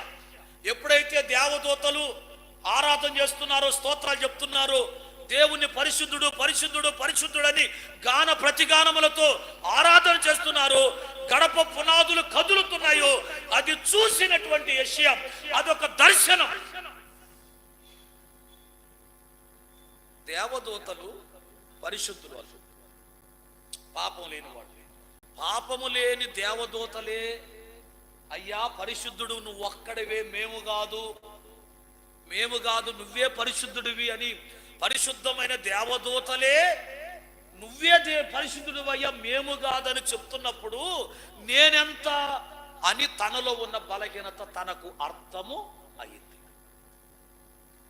మనము దేవుని స్తుతించటం వల్ల, దేవుని గణపరచటం వల్ల, 1 దేవుణ్ణి వశపరుచుకున్న వాళ్ళం అవుతాం. 2 మనలో ఉన్న బలహీనత మనకే తెలిసి వస్తుంది, మనకు అర్థమవుతుంది. ఇప్పుడు నేను చెప్పాను అనుకో, అమ్మా నువ్వు తప్పు చేసావని, మీరు మొహం నలబెట్టుకుంటారు. మీరు ఇలా చేయకూడదు అన్నాను అనుకోండి, కొంచెం బాధపడతారు. అదే నువ్వు స్తోత్రాలు చెప్పేటప్పుడు, ఆరాధన చేసేటప్పుడు నీకు అర్థమైతే ఎంత బాగుంటుంది. ఇప్పుడు నేను సేవకుడిని కాబట్టి ఇదిగో తమ్ముడు ఇలా చేయకూడదు అన్నా, నేను అమ్మ ఇలా చేయకూడదు అమ్మా అని అన్నప్పుడు ఇంతమందిలో అన్నాడని కొంచెం నీకు ఫీలింగ్ ఉండొచ్చు. తర్వాత మళ్ళీ దేవుని సేవకుడు మా మంచి కోసమే కదా, న్యాయమేగా చెప్పింది ఆయన తర్వాత అనుకుంటావు. ప్రస్తుతం మందిలో అన్నప్పుడు కొంచెం ఫీల్ అవుతావు. అదే నువ్వు స్తోత్రం చెప్పేటప్పుడు, దేవుని ఆరాధించేటప్పుడు చేతులెత్తి అయ్యా నీకు స్తోత్రం స్తోత్రం స్తోత్రం స్తోత్రం అని మనసు నిండా, నోటి నిండా, నాలుకతో, పెదవులతో, ఆత్మతో కృతజ్ఞతాస్తుతి నువ్వు చెల్లిస్తూ ఉండగా నీ మనసుకే అర్థమైందనుకో నీలో బలహీనత ఉందని, నీలో అపవిత్రత ఉందని, నీలో లోపం ఉందని నీకు అర్థమైందనుకో, అది ఎలా ఉంటుందంటే పశ్చాత్తాపడతావు, దేవుడు నిన్ను కనికరిస్తాడు, నిన్ను ఆశీర్వదిస్తాడు. యెషయా అయ్యో నేను అపవిత్రమైన వాడను, అపవిత్రమైన పెదవుల గల వాడను, అపవిత్రమైన పెదవుల గల జనుల మధ్య అన్నాడు. అంత మాట ఎందుకు అన్నాడు ఆలోచించండి బాగా. అంత పెద్ద మాట వాడాడు. యెషయా అంటే ఎవరండి? ప్రవక్తలలో పెద్ద ప్రవక్త అంటారు అందరూ బైబిల్ పండితులు. ఇర్మియా, యెజ్కేలు వీళ్ళంతా పెద్ద ప్రవక్తలని. అంత పెద్ద ప్రవక్త ఆ దర్శనం చూసి నేను అపవిత్రమైన వాడిని అంటాడేమిటి? చాలా విడ్డూరంగా ఉంది అది. ఒక ప్రవక్త నోరు తెరిచి అయ్యో, మామూలుగా కాదు అయ్యో, అయ్యా కాదు అయ్యో, అయ్యో నేను అపవిత్రమైన వాడను, అపవిత్రమైన పెదవుల గల వాడను, అపవిత్రమైన పెదవుల గల జనుల మధ్య నివసించువాడను, అయ్యో అయ్యో నేను పాపిని. ఎవరు చెప్పారు ఆయనకి? ఆలోచించండి. ఎందుకు వచ్చింది ఆయనకి ఆ పశ్చాత్తాపం? ఎందుకు వచ్చింది? ఆ మాట ఎందుకు అన్నాడు? అతనిలో పొరపాటు ఉందని ఎప్పుడు గ్రహించాడు? ఎప్పుడు గ్రహించాడంటే దేవదూతలు దేవుణ్ణి గాన ప్రతిగానాలతో స్తోత్రం చెప్తున్నప్పుడు, నువ్వు ఒక్కడివేనయ్యా పరిశుద్ధుడివి అంటున్నప్పుడు గుర్తొచ్చింది. అంటున్నప్పుడే ఎందుకు గుర్తుకు రావాలంటే, సహజంగా ఇప్పుడు మనం ఉన్నాం. దేవదూతల గురించి బైబిల్ ఏముంది? బాగా వినండి. జకర్యాతో దేవదూత వచ్చి, నేను దేవుని సముఖములో ఉండే, చెప్పండి, దేవుని సముఖములో నుండే దేవదూతను నన్ను దేవుడు వెళ్ళమని నీకు చెప్పమంటే అక్కడి నుంచి నేను వచ్చాను. ఇప్పుడు చెప్పండి, దేవదూత ఎక్కడ ఉంటుంది? దేవుని సముఖంలో ఉండే దేవదూత అపవిత్రంగా ఉంటుందా? ఉండదు కదా, పవిత్రంగా ఉంటది కదా. అయితే ఆ దేవదూతలే అంటున్నారు, మేము పరిశుద్ధులం కాదయ్యా, నువ్వు ఒక్కడివే. అప్పుడు యెషయాకి ఏమనిపించింది? నేనే పరిశుద్ధుని అనుకుంటున్నాను, అసలు మామూలుగా దేవదూతలు పరిశుద్ధులు, దేవదూతలు కూడా మేము కాదయ్యా పరిశుద్ధులు అని అంటున్నారు, ఇక నేనెంత? మనిషిని, భూమి మీద ఉండేవాడిని, పాప ఆకారంతో ఉన్నవాడిని, నా తల్లి నా గర్భములోనే పాపములోనే నన్ను గర్భము ధరించింది, పాపంలో పుట్టిన వాడిని, పాపంలో పెరిగిన వాడిని, పాపులతో తిరిగిన వాడిని, నేను పాపిని కదా. అయ్యో నేను పరిశుద్ధుని అనుకుంటున్నాను ఇప్పుడు దాకా, దేవదూతలతో సైతము నువ్వు ఒక్కడివే పరిశుద్ధుడు, మేము కాదని అంటున్నారంటే నేను అపవిత్రునే కదా అని అప్పుడు ఆ స్తుతి యాగముల యొక్క ఆరాధన యెషయా భక్తుడు చూసినప్పుడు తనలో ఉన్న లోపము తనకు అర్థము అయింది. అందుకని దేవుని మందిరానికి వచ్చి నువ్వు చేతులెత్తి స్తోత్రం చెప్పి ఆరాధన చేసేటప్పుడు నీ బలహీనత నీకు అర్థమైంది. అయినప్పుడు నువ్వు దేవుని దగ్గర పశ్చాత్తాపడతావు. దేవా, నేను అపవిత్రమైన వ్యక్తిని, నన్ను స్వస్థపరచు, నన్ను క్షమించు అని నువ్వు పశ్చాత్తాపడితే దేవదూత నేరుగా వెళ్ళి దేవుడితో చెప్తుంది, అయ్యా ఆ యెషయా భక్తుడు ఏందో అపవిత్రమైన వాడిని అంటున్నాడు అయ్యా, గొప్ప ప్రవక్త కదంటే ఒక నిప్పు కొరివిచ్చి దేవదూతకి దేవుడు వెళ్ళి అతని పెదవులకు తగిలించు, అతను పరిశుద్ధుడైపోతాడు. దేవదూత మళ్ళీ అక్కడి నుంచి వచ్చి అతని పెదవులకి ముట్టించి, ఇది నీ పెదవులకు తగిలను గనుక నీ పాపమునకు ప్రాయశ్చిత్తము. ప్రైజ్ ది లార్డ్, హల్లెలూయా. కాబట్టి అంత గొప్ప ఆశీర్వాదం ఉంది స్తుతి యాగములో, స్తోత్రాలు చెప్పడములో. అది ఎక్కడ? దేవుని మందిరములో. Praise the Lord. చూడండి మరొక వాక్యం చూడండమ్మా. 2వ దినవృత్తాంతముల గ్రంథం 20వ అధ్యాయం. 2వ దినవృత్తాంతముల గ్రంథం 21వ వచనం నుండి వినండి బాగా, 26 వచన భాగాల వరకు రాసుకోండి మీరు. నేను చదువుతాను, ఇది పెద్దది. అతడు జనులను హెచ్చరిక చేసిన తర్వాత యెహోవాను స్తుతించుటకు గాయకులను ఏర్పరిచి, దేవుని స్తుతించడానికి గాయకులను. చూడమ్మా అమ్మా, సిస్టర్స్, బ్రదర్, మీ అందరూ చెప్తాను, పాటలు పాడటం అంటే ఇప్పుడు కూడా మన వాళ్ళకి తెలియదు. అంటే పాడే విధానం అని కదా నేను చెప్పేది. పాటలు అనేది దేవుడు ఏర్పరచుకోవటం. అది పాడేవారిని, వాయిద్యాలు వాయించేవారిని, మైకి పెట్టేవారిని, ప్రతిది కూడా దేవుడు ఏర్పాటు. అంటే దేవుని వరం. వింటున్నారా? దేవుని వరం. పాడాలి, పాటకు తగ్గ జీవితం ఉండాలి, ఆ పాటను ఉపయోగించాలి, ఆ పాటలు పాడే వ్యక్తులు సమయాన్ని పాటించాలి, క్రమశిక్షణ కూడా పాటించాలి. ఇక్కడ చూడండి, కేవలము దేవుణ్ణి స్తుతించడానికే పాటలు పాడేవారిని ఈయన ఏర్పరిచాడు. చూడండి ఎంత ఆధిక్యత, ఎంత ఘనత, ఎంత విలువ. కొంతమంది సిగ్గుపడతారు. అసలు పాటలు పాడటం అంటే దేవుని వరం. అందుకని పాట మీరు ఎక్కడైనా ఒక సభల్లో కానివ్వండి, ఎక్కడైనా చూడండి, అసలు ముందు అక్కడ ఉండేవాళ్ళు ఎవరంటే ప్రార్థన చేసే పాస్టరు, లేకపోతే అసిస్టెంట్ పాస్టర్, ప్రారంభ ప్రార్థన చేసేవాడు, ఒకడు ఉంటాడు. ఆ తర్వాత పాటలు పాడే బృందం జనం రాకముందే వాళ్ళు ఉండాలి. అర్థమవుతుందన్నమాట. పాస్టర్ గారు చాలా బిజీగా ఉండేవాడైతే, పెద్దోడైతే ఆయన ఆరాధన అయిపోయి వాక్యం టయానికి వస్తుంటారు కొంతమంది పెద్ద పెద్దోళ్ళు. మా అలాంటి వాళ్ళందరూ ముందే వస్తాం. ఎవరైనా ముందే రావాలి, చర్చికి టయానికి రావాలి. నేను ఈరోజు 20 నిమిషాలు ఆలస్యంగా వచ్చి 20 నిమిషాలను నేను అతిక్రమించాను అని చెప్పా దేవుని మందిరంలో. 20 నిమిషాలు నేను వాడుకున్నాను, అతిక్రమించాను, నేను తప్పు చేశానని ఒప్పుకున్నాను. అంటే నాకంటే ముందు రావాలి పాటలు పాడేవాళ్ళు, నాకంటే ముందు రావాలి వాయిద్యాలు వాయించేవాళ్ళు, నాకంటే ముందు రావాలి మైకి పెట్టేవాళ్ళు, నాకంటే ముందు రావాలి చాపలు పరిచేవాళ్ళు. అది దేవుని వరం. అది మీకు ఒక ప్రత్యేకత ఉంది దానికి. ఆ వరాన్ని మీరు నిర్లక్ష్యపరచుతున్నానా? దైవజనుడిగా మీకు నేను ఒకసారి గుర్తు చేస్తున్నా ఈ మాట. ఇంతకాలం నిర్లక్ష్యపరిచేవేమో, లేకపోతే పక్కన పెట్టేవేమో, నీకున్న సాధక బాధలు కావచ్చు, నీకున్న ఇబ్బందులు కావచ్చు, అవన్నీ ఒప్పుకుందాం, వదిలేద్దాం. ఇక నుంచైనా దేవునికి ఇచ్చిన వరం అది. ఇంత క్లియర్గా ఉంది. యెహోవాను స్తుతించుటకు గాయకులను ఏర్పరిచి వారు పరిశుద్ధాలంకారములు ధరించి, చూసారా, ప్రత్యేకమైన డ్రెస్ కోడ్ ఉంది వాళ్ళకి, ధరించి సైన్యము ముందర నడుచుచు యెహోవా కృప నిరంతరముండును ఆయనను స్తుతించుడి అని స్తోత్రము చేయుటకు వారిని, స్తోత్రం చెప్పండి గట్టిగా, హల్లెలూయా. దేవునికి స్తోత్రం, దేవునికి స్తోత్రం, దేవునికి స్తోత్రం. పాటలు పాడే వాళ్ళు ముందు ఉండాలట. ఉన్నారా ఇక్కడ? లేరా? చూడండి బైబిల్లో ఉందా లేదా? వాళ్ళు పాటలు పాడే వాళ్ళు ముందు వెళ్తున్నారు, సేవకులు మిగతా జనం అంతా వెనక.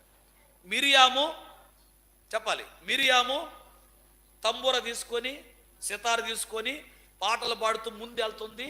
ఇశ్రాయేలు ప్రజలు 20 లక్షల మంది వెనక. ఎక్కడ చదవండి ఆ మాట కూడా, నిర్గమకాండం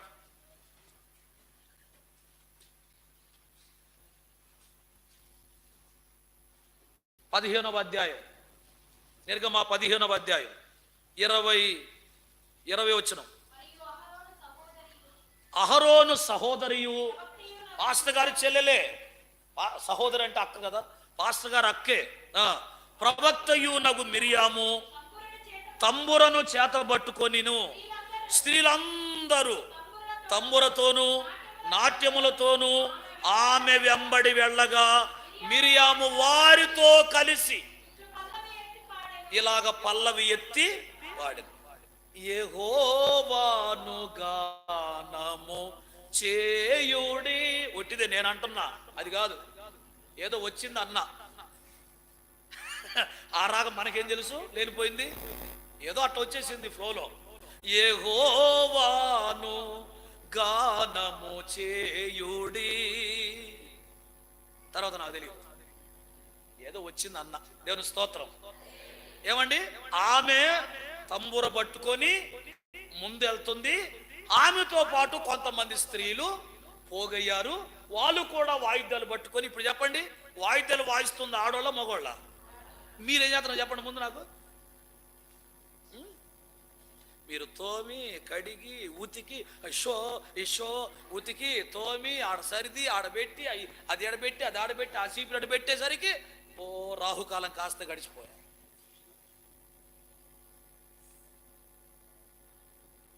అందుకే పాటలు పాడే వాళ్ళంటే నాకు ఎంత ఇష్టమో అంత కోపం కూడా ఉండదు అప్పుడు. ఎందుకంటే ఆ పాటలు దేవుని వరం, అది వాళ్ళకి. ఆ వరాన్ని వీళ్ళు ఎందుకు ఎంత నిర్లక్ష్యం చేసుకుంటారు? అసలు వీళ్ళకి దీని గురించిన అవగాహన లేదే. ఎంత గొప్ప ఘనత అది, ఎంత గొప్ప ఆశీర్వాదం అది, ఎంత గొప్ప వరము. ఏమండి ఆలోచించండి. మీలో ఒక్క మనిషి పాడితే ఎన్ని వందల మంది కలిసి చప్పట్లు కొడతారు. నువ్వు పాడుతుంటే అంతమంది నీతో కలిసి చప్పట్లు కొడతారు. నేను వాక్యం చెప్తున్నా కూడా ఎవడు కొట్టడు. పాస్టర్ గారు వాక్యం చెప్తే ఎవరు కొడతారండి? కొట్టమంటే కొడతారు, లేకపోతే లేదు. అదే ఒక మనిషి పాడుతుంటే ఆటోమేటిక్గా చెప్పండి. చూసారా? అంటే ఇంతమంది మిమ్మల్ని ఫాలో అవుతారు. మీకు ఇంతమంది ఫాలోయింగ్ ఉంది, నాకు కూడా లేరు. మరి మీరేమో ఆ వరాన్ని ఏం చేస్తున్నారు? బూడిచి వాడు తలాంతులాగా బూడిచి లోపల పెడుతున్నారో బూడిచిపెట్టి, లేకపోతే వాటిని డబల్ చేస్తున్నారో, అది మీ మీ అంతరంగానికే మీరే ఆలోచించుకోవాలి. Praise the Lord. కాబట్టి స్తోత్రాలు చెబుతూ ఆరాధన చేస్తూ యెహోవా కృప నిరంతరం ఉండును గాక, ఆయన్ని స్తుతించండి.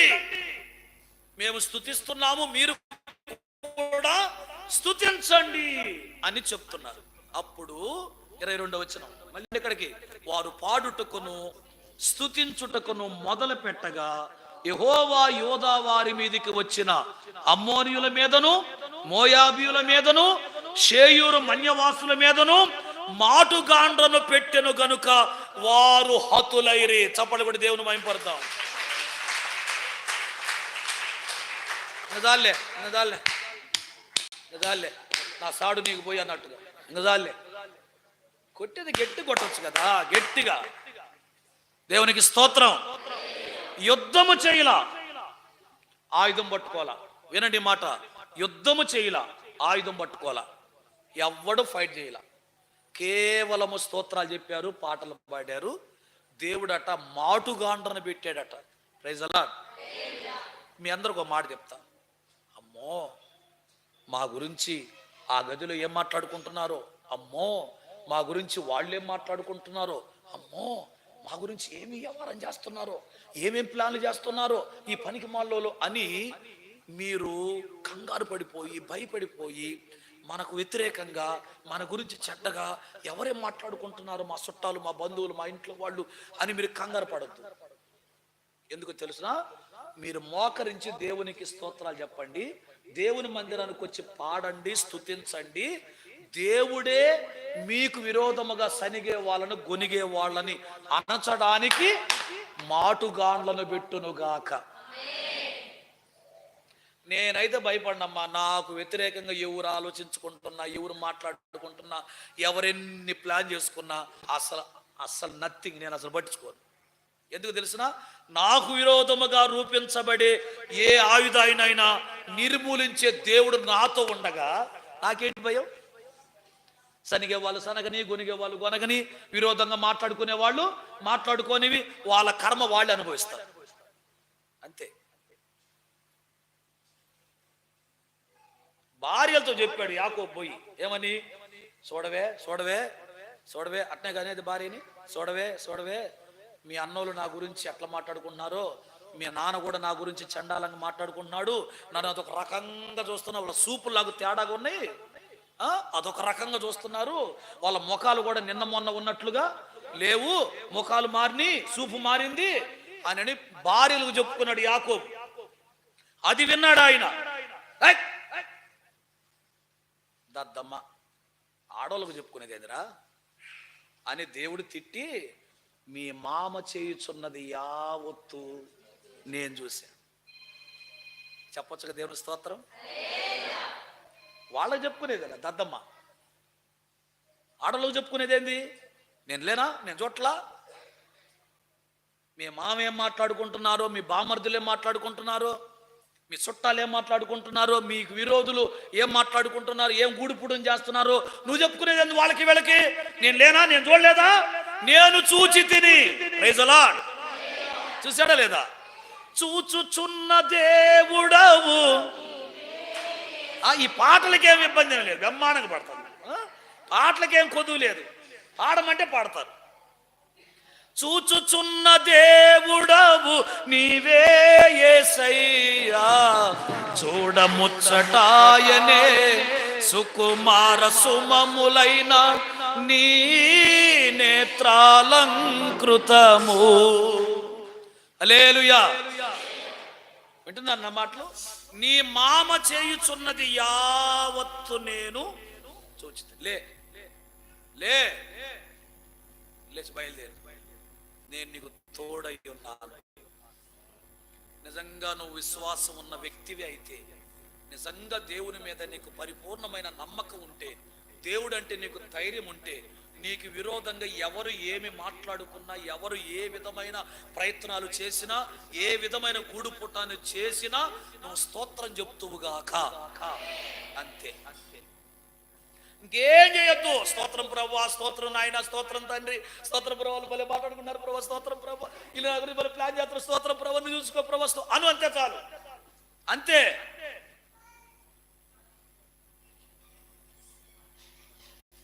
కొంతమంది నిద్రపోరండి నైట్ పూట కూడా. ఏం మాట్లాడుకుంటున్నారు నా గురించి, ఏమేమి చేస్తున్నారు, వ్యవహారాలు, ఏమేమి జరుగుతుందో, నా ఇంట్లో ఏం జరుగుతుందో, పెద్ద సమస్య. భార్య భర్తల మధ్య కూడా అదే. మీ వాళ్ళు నా గురించి మాట్లాడుకున్నారంటే, మీ వాళ్ళు నా గురించి మాట్లాడుకున్నారంటే, ఇద్దరు మోకరించి స్తోత్రాలు చెప్పండి. హల్లెలూయా స్తుతి మహిమ ఎల్లప్పుడు దేవుని. వీళ్ళు స్పందించరు, వీళ్ళు స్పందించరు. నేను ఒక్కడ స్పందించేం జరిగింది, ఏమి జరగదు. గోంగూర. Praise the lord. మాటుగాండ్రను పెట్టెను గనుక చూసారా, వారు హతులైన అమ్మోనీయులు, మోయాబీయులు, సేయూరు మన్యవాసులు బొత్తిగా చంపి నిర్మూలన చేయాలని పొంచి ఉండి వారి మీద పడిరి. వారు సేయూరు కాపురస్తులను కడముట్టించిన తరువాత తమలో ఒకరినొకరు పొడుచుకొని, ఎవరు నీ మీద గొనుక్కుంటున్నారో వాళ్ళే గొనిగి సస్తారు. నేను ఆ మాట అనకూడదు కానీ ఇక్కడ ఉంది కాబట్టి చెబుతున్నా.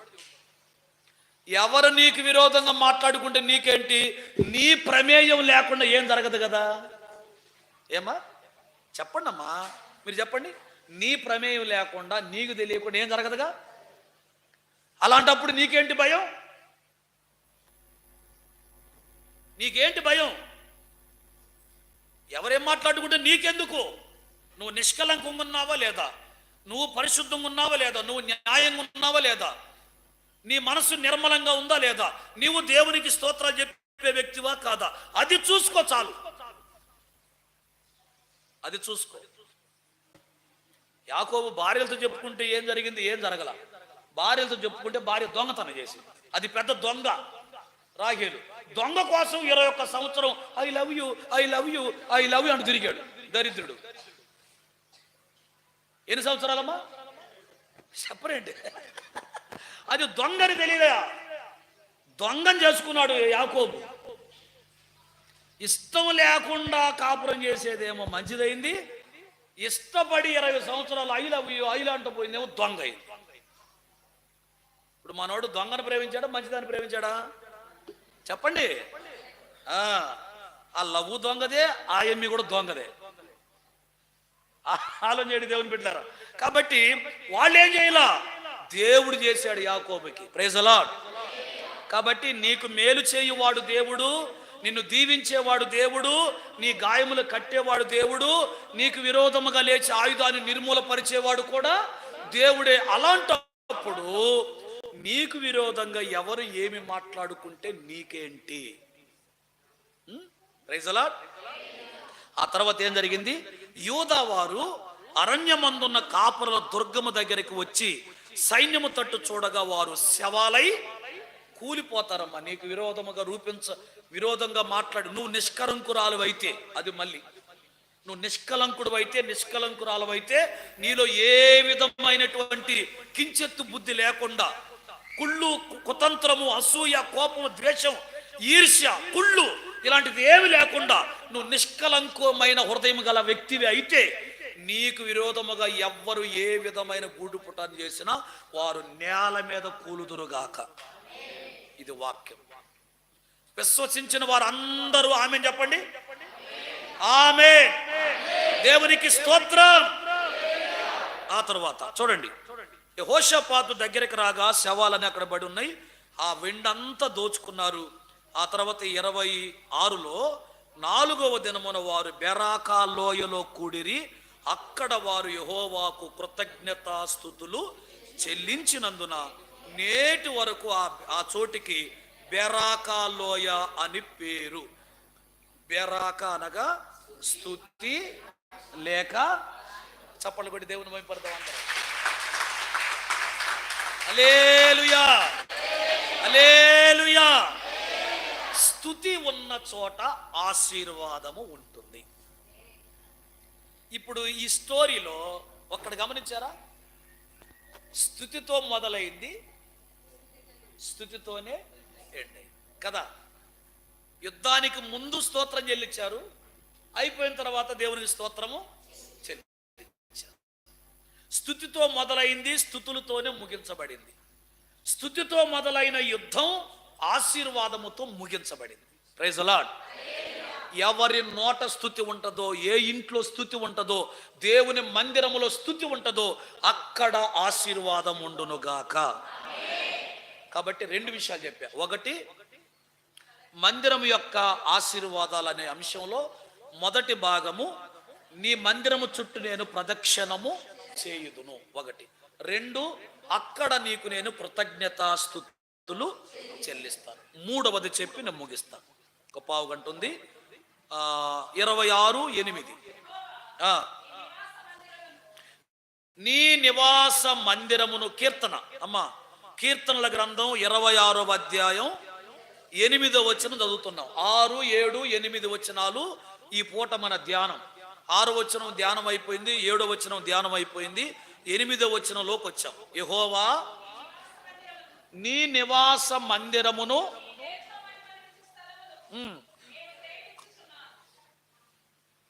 అయిపోయిందా? అయిపోయింది కదా. యెహోవా నీ నివాస మందిరమును, నీ తేజో మహిమ నిలిచే స్థలాన్ని నేను ప్రేమించుచున్నాను. డబ్బును ప్రేమించేవాళ్ళు, మనుషులను ప్రేమించేవాళ్ళు, వాళ్ళలో ఉన్న కోరికలను ప్రేమించుకునేవాళ్ళు, వాళ్ళ ఇష్టాలను ప్రేమించుకునేవాళ్ళు దేవుని మందిరాన్ని నిర్లక్ష్యపరుస్తారు.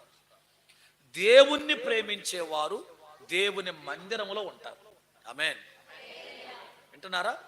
ఇప్పుడు కింద నుంచి చదువుతాం ఆ మాట. ప్రభువా నిన్ను ప్రేమించుచున్నాను కాబట్టి నీ మందిరములో, నీ మహిమ నిలబడే స్థలములో నేనున్నాను. అంటే దీన్ని రివర్స్లో చదివే నేను. అంతేగా? అర్థం అంతేగా?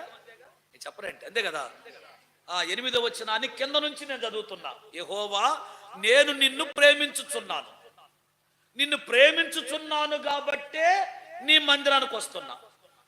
నిన్ను ప్రేమించుచున్నాను కాబట్టే నీ తేజో మహిమ నిలిచే స్థలము దగ్గరికి నేను వచ్చి నిన్ను ప్రేమిస్తున్నా. Praise the Lord. ఆలోచించండి, ఆలోచించండి, ఒక్కసారి ఆలోచించండి. నీకు దేవుని మీద ప్రేమ ఉందా? మనుషుల మీద ఉందా? నీ సంపాదన మీద ఉందా? నీ బంధువుల మీద ఉందా? నీ కోరికలు నెరవేర్చుకునే దాని మీద ఉందా? నీకున్నటువంటి ఆకాంక్షలను నెరవేర్చుకునే వాటి మీద ఉందా? లేకపోతే నీ ఇష్టాన్ని నెరవేర్చుకునే దాని మీద నీకు ప్రేమ ఉందా? లేకపోతే దేవుని మీద ప్రేమ ఉందా అనేది ఈ వాక్యము నిన్ను హెచ్చరిస్తుంది. ఇప్పుడు సహజంగా మనం ఎవరిని ప్రేమిస్తున్నామో వాళ్ళ కోసం మనం ప్రాణం పెడతాం. వస్తువు అయినా, డబ్బు అయినా, మనిషి అయినా, ఏదైనా సహజమే, మనకు తెలిసింది ఆ మాట. అయితే దావీదు అంటాడు, నేను ఎవరిని ప్రేమించట్లేదు, నిన్నే ప్రేమిస్తున్నాను. నిన్ను ప్రేమిస్తున్నాను కాబట్టి నీ మందిరాన్ని కూడా ప్రేమిస్తున్నా. నిన్ను ప్రేమిస్తున్నాను కాబట్టి నీ తేజో మహిమ నిలబడే స్థలానికి నేను వస్తున్నా. అక్కడ మహిమ ఉంది, అక్కడ తేజస్సు ఉంది. దేవుని మందిరం, ఆ మహిమ నాకు కావాలి, ఆ తేజస్సు నాకు కావాలి.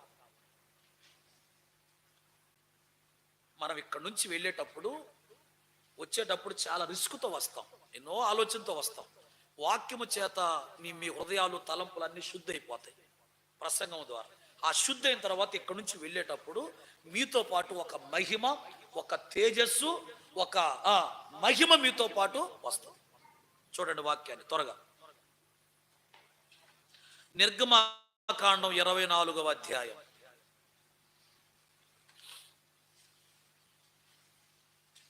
నిర్గమకాండం 24వ అధ్యాయం 14వ వచనం.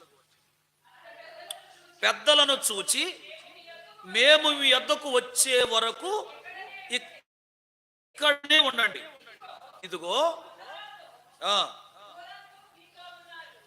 పెద్దలను చూచి మేము మీ వద్దకు వచ్చే వరకు ఇక్కడే ఉండండి. ఇదిగో అహరోను, హూరును మీతో ఉన్నారు. ఎవరికైనాను వ్యాజ్యం ఉన్న ఎడల వారి వద్దకు వెళ్ళవచ్చునని వారితో చెప్పాను. చెప్పి మోషే ఏం చేశాడమ్మా? కొండ మీదకి ఎక్కాడు. ఎన్ని రోజులు ఉన్నాడు? 18వ వచనం రాసుకోండి. అప్పుడు మోషే ఆ మేఘములో ప్రవేశించి కొండ మీదకి ఎక్కెను. ఆ కొండ మీద రేయింబవళ్ళు 40 రాత్రింబవళ్ళు అక్కడ ఉన్నాడు. దేవుని స్తోత్రం. ఇప్పుడు దాన్ని అలా ఉంచి నేరుగా 34వ అధ్యాయం దగ్గరికి రండి. నిర్గమాకాండం 34వ అధ్యాయం దగ్గరికి రండి. 28 చదవండి త్వరగా. 34:28. అతడు 40 రేయింబవళ్ళు యెహోవాతో కూడా అక్కడ ఉండెను. భోజనం చేయలేదు, నీళ్లు తాగలేదు.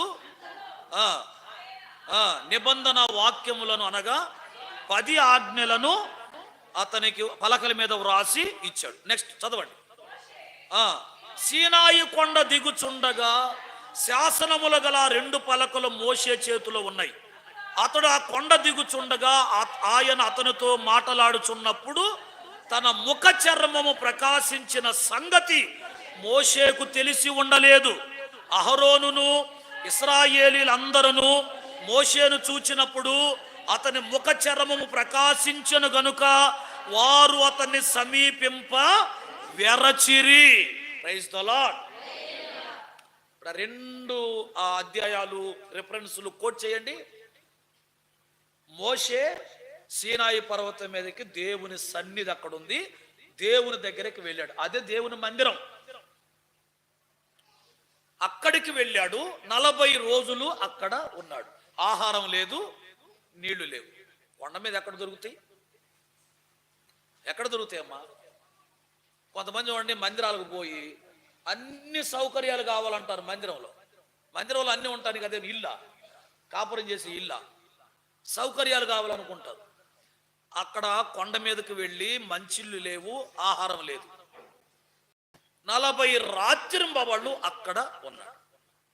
ఆ తరువాత వెళ్లే ముందుగానే చెప్పాడు, మీరు కొండ ఎక్కి రావద్దు, కొండను టచ్ చేయొద్దు, మీరు చచ్చిపోతారు, దూరంగా ఉండండి.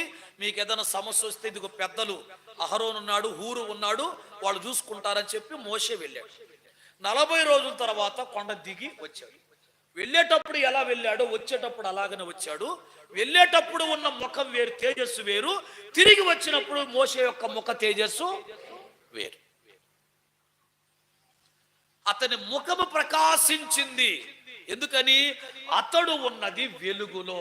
ఇందాక మనం చదివిన వాక్యంలో మేఘములో, మహిమ మేఘములోకి వెళ్ళిపోయాడు, వెలుగులోకి వెళ్ళిపోయాడు, తేజస్సులోకి వెళ్ళిపోయాడు.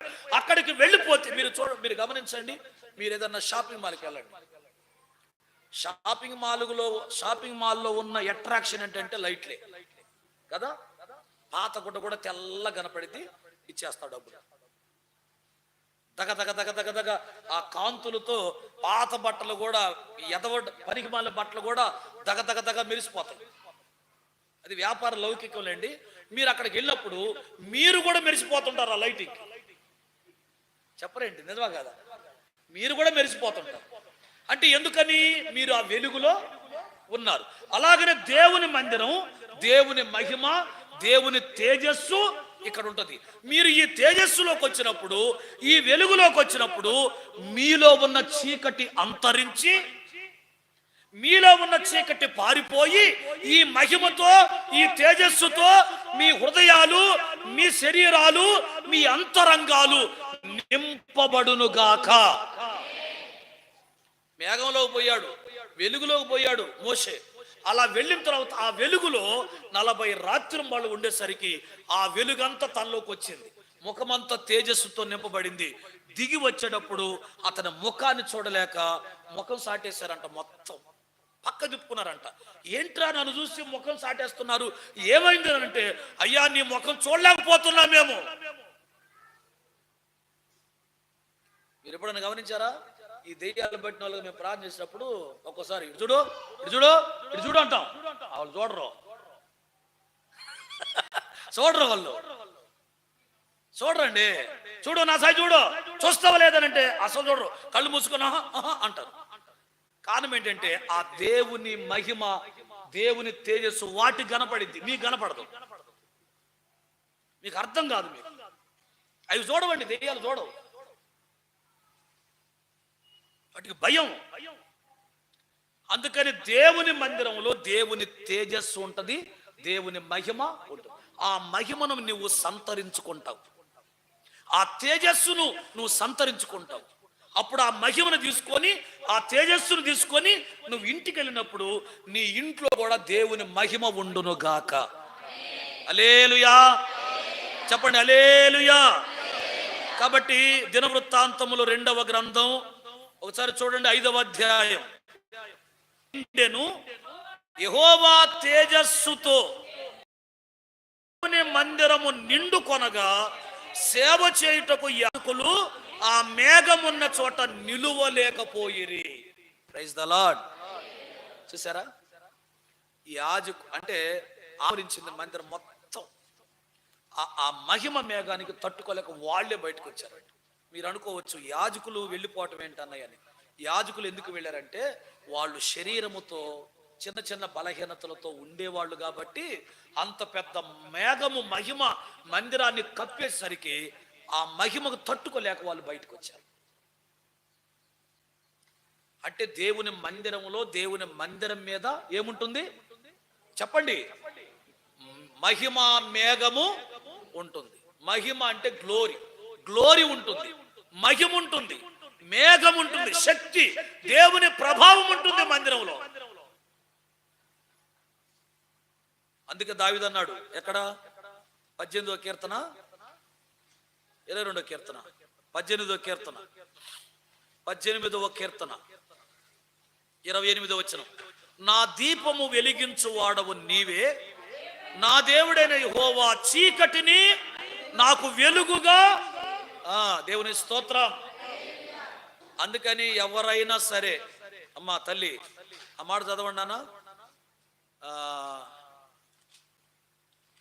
ఎవరైనా సరే దేవుని మందిరానికి పోదాం అంటే 122వ కీర్తన, మిమ్మల్ని కాదులే భయపడబాక, 122వ కీర్తన మొదటి వచనం, 122వ కీర్తన 1వ వచనంలో యెహోవా మందిరానికి వెళ్దామని ఎవరైనా నాతో అంటే నాకు ఇప్పుడు కుదరదులే, మీరు పోండి అన్నా. నేను అన్నా, మీరు పోండి, నేను రాలే. పోతే ఎట్లా? అందరు పోతే ఎట్లా? చర్చికి డబ్బులు ఎట్ట వస్తాయి? కానుకలు ఎట్ట వస్తాయి? ఇంతమంది కానుకలు వెళ్ళే వరకు ఉందా? అందుకని 10 రూపాయలు 10 రూపాయలు చేసుకుంటే తలా 1 రూపాయి. ఈ మధ్య కానుకలు కూడా తగ్గిపోయినాయి. అంటే మీరు తగ్గారా, కానుకలు తగ్గిన అర్థం కావట్లా. మీరే తగ్గుంటారు విశ్వాసంలో.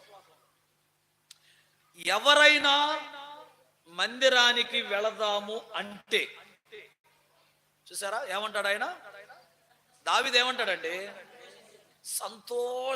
సంతోషించి తిని ఆనందపడ్డాను నేను. అబ్బా ఎంత శుభవార్త, చెవులకు సమ్మగుంది, మంచి మాట చెప్పావు, వెళ్దాం పద. మరి జనాన్ని ఏం చేస్తావు? నువ్వు రాజువు కదా, చక్రవర్తివి కదా, ఇదిగో చాలా మంది నీ ఎదురున్నారు, వీళ్ళకి న్యాయం చేయాలంటే వాళ్ళే దేవుడు చూసుకుంటాడు. ముందు మందిరానికి పోదాం. అక్కడ పోతే అక్కడే ఉంది న్యాయం అంతా, లేదమ్మా? న్యాయం అక్కడే ఉంది, ముందు అక్కడ పోదాం పద అంటాడు. యెరూషలేమా, మా పాదములు నీ గుమ్మములలో నిలుచుచున్నవి. 5వ వచనం చూడండి, అచ్చట న్యాయము తీర్చుటకై సింహాసనాలు, దావీదు వంశీయుల సింహాసనములు స్థాపించబడి ఉన్నవి. Praise the Lord. 7వ వాక్యంలో చూడు, నీ ప్రాకారములలో నెమ్మది కలుగునుగాక, నీ నగరములలో క్షేమముండునుగాక. హల్లెలూయా. దేవుని మందిరము, దేవుని మహిమ, దేవుని తేజస్సు నిలిచి ఉండే స్థలం దేవుని మందిరం. నిలిచి ఉండే స్థలమే. నీకున్న ప్రతి సమస్య నుంచి విడుదల పొందుతావు. ఒక మహిమతో, ఒక మేఘముతో నింపబడతావు. నువ్వు ఆ మహిమను తీసుకొని వెళతావు. దావీదుకి ఇవన్నీ బాగా దగ్గరుండి రుచి చూసి అనుభవించాడు. బాగా దిట్ట. ఇట్లా ఈ దేవుని మందిరంలో గడపటంలో అతను బాగా సీనియర్ అయిపోయాడు. ఎంత సీనియర్ అయిపోయాడంటే ఆ 23 కీర్తనలు అంటాడు, నా బ్రతుకు దినములన్నిట దేవుని కృప, దేవుని క్షేమము నా వెంటే వస్తాయి. హల్లెలూయా. నేను ఎక్కడికి పోతే నా ఎనిగిడితే కుక్కలు రావు, దెయ్యాలు రావు. వింటున్నారా? దెయ్యాలు రావు నా ఎనిగిడితే. దేవుని కృప, దేవుని క్షేమము నా వెంట వచ్చును. ఎందుకు వస్తాయంట? నేను చిరకాలము యెహోవా మందిరంలో ఉంటాను కాబట్టి ఆ మందిరములో ఉండే మహిమ, ఆ తేజస్సు కృపగా మారి, క్షేమముగా మారి, నేను ఎక్కడికి వెళ్ళినా నన్ను అవి వెంబడిస్తాయి. తెలుసుకోండి తల్లి, తెలుసుకోండి తమ్ముళ్ళు, నా రెండు చేతులు జోడించి దండం పెట్టి చెప్తున్నా, దేవుని మందిరాన్ని నిర్లక్ష్యపరచకండి, దేవుని సన్నిధిని విడిచిపెట్టబకండి. ఎంత దూరమైన, భారమైన, ఆయాసమైన, కష్టమైన నువ్వు విశ్వాసముతో వస్తున్నావు, అది దేవుడు చూస్తాడు. నా బిడ్డలు ఇంత దూరం ప్రయాణం చేసి నా మందిరానికి, నా సన్నిధికి వస్తున్నారు. ఎంత ప్రయాసపడి వస్తున్నారు, ఎంత కష్టపడి వస్తున్నారు, ఎంత సమయాన్ని హెచ్చించుకొని వస్తున్నారు అనేది నీ కష్టాన్ని, నీ ప్రయాసను, నీ విశ్వాసమును దేవుడు చూచునుగాక. ఒక ఊరు చుట్టూ, మళ్ళీ ఒకసారి ఎనికిపోతాను అనుకోబాకండి, ప్రయాస అనేసరికి గుర్తొస్తుంది. ఒక ఊరు చుట్టూ రోజుకు ఒకసారి 7వ రోజు 7 సార్లు, మొత్తం 13 సార్లు తిరగటం అంటే మాటలమ్మా? చెప్పండి అమ్మా. ఇప్పుడు ఒంగోలు ఉంది, ఈ ఒంగోలు చుట్టూ 7 సార్లు తిరుగుదాం ఒకరోజు. అంతకు మన వల్ల అయితే ఎన్ని కాలువలు ఉంటాయి, ఎన్ని వాగులు ఉంటాయి, ఎన్ని బ్రిడ్జీలు ఉంటాయి, అసలు దారి ఉంటుందో ఉండదో, చెరువులు ఎన్ని ఉంటాయో దిగాలి, గందరగోళం ఉంటుంది. చెట్లు, చేమలు, పాములు, గందరగోళంగా, క్రూర మృగాలు, జంతువులు అన్నీ ఉంటాయి. ఒక్కరోజు 7 సార్లు దాని చుట్టూ తిరిగాడంటే ఎంత కష్టం అది. ఆ కష్టాన్ని, ఆ ప్రయాసను ఎబ్రీ పత్రిక 11:30లో విశ్వాసమును బట్టి అన్నాడు. Praise the Lord. అర్థమైందా? కాబట్టి మీరు ఎంత దూరం నుంచి ప్రయాసపడి వస్తున్నారంటే అది మీ విశ్వాసం. ప్రభువునందు ప్రయాస వ్యర్థము కాదు. నువ్వు ఎంత కష్టపడి వస్తావో అంత ప్రతిఫలం. ఎందుకంటే నీ కష్టాన్ని చూసేది నేను కాదు, దేవుడు. నిశ్చయముగా నీ కష్టార్జితమును నువ్వు అనుభవించుదువుగాక. ఆలోచించండి, దేవుని సేవకులు ఎంతంత దూరం వెళ్తారండి ప్రయాణాలు చేసి, ఎంతంత దూరం వెళ్తారు. నేను ప్రతి వారానికి 2 రోజులు, శుక్రవారం, ఆదివారం 60 కిలోమీటర్ల ప్రయాణం చేస్తున్నా. వారానికి 2 రోజులు. మీలాగా వారానికి 1 రోజుగా, పైకి 60 కిలోమీటర్లు, వారానికి 2 పూట్ల. ఈ మధ్య ఈ ఆటోలో తిరిగి ఆటోలో కూడా ఇసుకొచ్చి నాకు నా వల్ల కావట్లేదు అనిపిస్తుంది. నాకు నేను తిరగలేకపోతున్నా. అంత పాట ఉంది, ఎక్కెక్కి వేసాడు అన్నట్టుగా అంత ఎత్తేయటమే, అంత కొదయటమే, గుంతలు, మెట్టలు, స్పీడ్ బ్రేకర్లు, ఈ ఆటోలు కుదించి ఎత్తెత్తేసి నడుములు, ఒళ్ళంతా గొల్లవుతుంది. అక్కడ పోయి కాసేపు పడుకుందామంటే ఇల్లు, ఇంటి చుట్టూ పిల్లలు అన్నట్టుగా మొత్తం చుట్టూ చేరతారు విశ్వాసులు. నేనే వ్యవహారం పెట్టలేండి, నాకు అలవాట్లేదు. మంచం వేసుకొని కూర్చొని చుట్టూ జనాన్ని కూర్చోబెట్టుకొని ఆ వ్యవహారం నాకు లేవు. కానీ ప్రార్థన చేసుకోవడానికి వస్తారు, లేకపోతే ఎవరైనా పిలుస్తారు గృహాలకు వచ్చి ప్రార్థన చేయమని, సరిపోయింది నాకు టైం. అంత పరిగెత్తడమే. వారానికి 2 సార్లు, నెలకొచ్చి 8 సార్లు 60 కిలోమీటర్ల ప్రయాణం. రాను బాను ఎంత జాకిరో అయినా కూడా దేవుడు ఏమంటాడు? విశ్వాసం అది. నీ కష్టము, నీ ప్రయాస వ్యర్థము కాదు. కాబట్టి దావీదు ఈ అనుభవాన్ని తెలుసుకున్నాడు. ఆయన దేవుని మందిరములో ఉండే ఆశీర్వాదాలు, ఆ మహిమ, ఆ ప్రభావాలు తెలుసుకున్నాడు. అన్న దూరమయ్యి అక్కడ పోతున్నావన్నా, దూరమయ్యి అడ్డుపోతున్నావని చెప్తే నాకు ఎంత బాధ అనిపించిందండి. మనసు చాలా బాధపడింది. సేవకుడిని బాధ పెట్టకూడదు. మీకోసం ఉపవాసాలుండి, జాగారాలుండి, రాత్రింబౌళ్ళు కడుపు మార్చుకొని ఉపవాసాలుండి, పిల్లలు బాగుండాలి, బిడ్డలు బాగుండాలని రాత్రింబౌళ్ళు మీకోసం ఉపవాసాలుండి, మిమ్మల్ని సంఘాన్ని కూడా ఉపవాసం పెట్టి ప్రార్థనలు చేసేటువంటి అలాంటి ఆత్మీయ కాపరులను మోసం చేయకూడదు. ఆ మాటను మేము ధిక్కరించకూడదండి. మీ ఆశీర్వాదాల కొరకే ఎంత దూరమైనా సంతోషంగా రండి, ఆనందంగా రండి. దూరం అనుకోబాకండి, కష్టం అనుకోబాకండి, ప్రయాస అనుకోబాకండి, 10 రూపాయలు ఖర్చు అవుతున్నాయి అనుకోబాకండి. దయచేసి మీ ప్రయాస, మీ కష్టం దేవుడు వ్యర్థము చేయడండి. అట్లా దూరంగా రావటమే చాలా ఆశీర్వాదం నన్ను అడిగితే, చాలా ఆశీర్వాదం. ఎందుకంటే అందులో నీ ప్రయాసం ఉంది, నీ కష్టం ఉంది.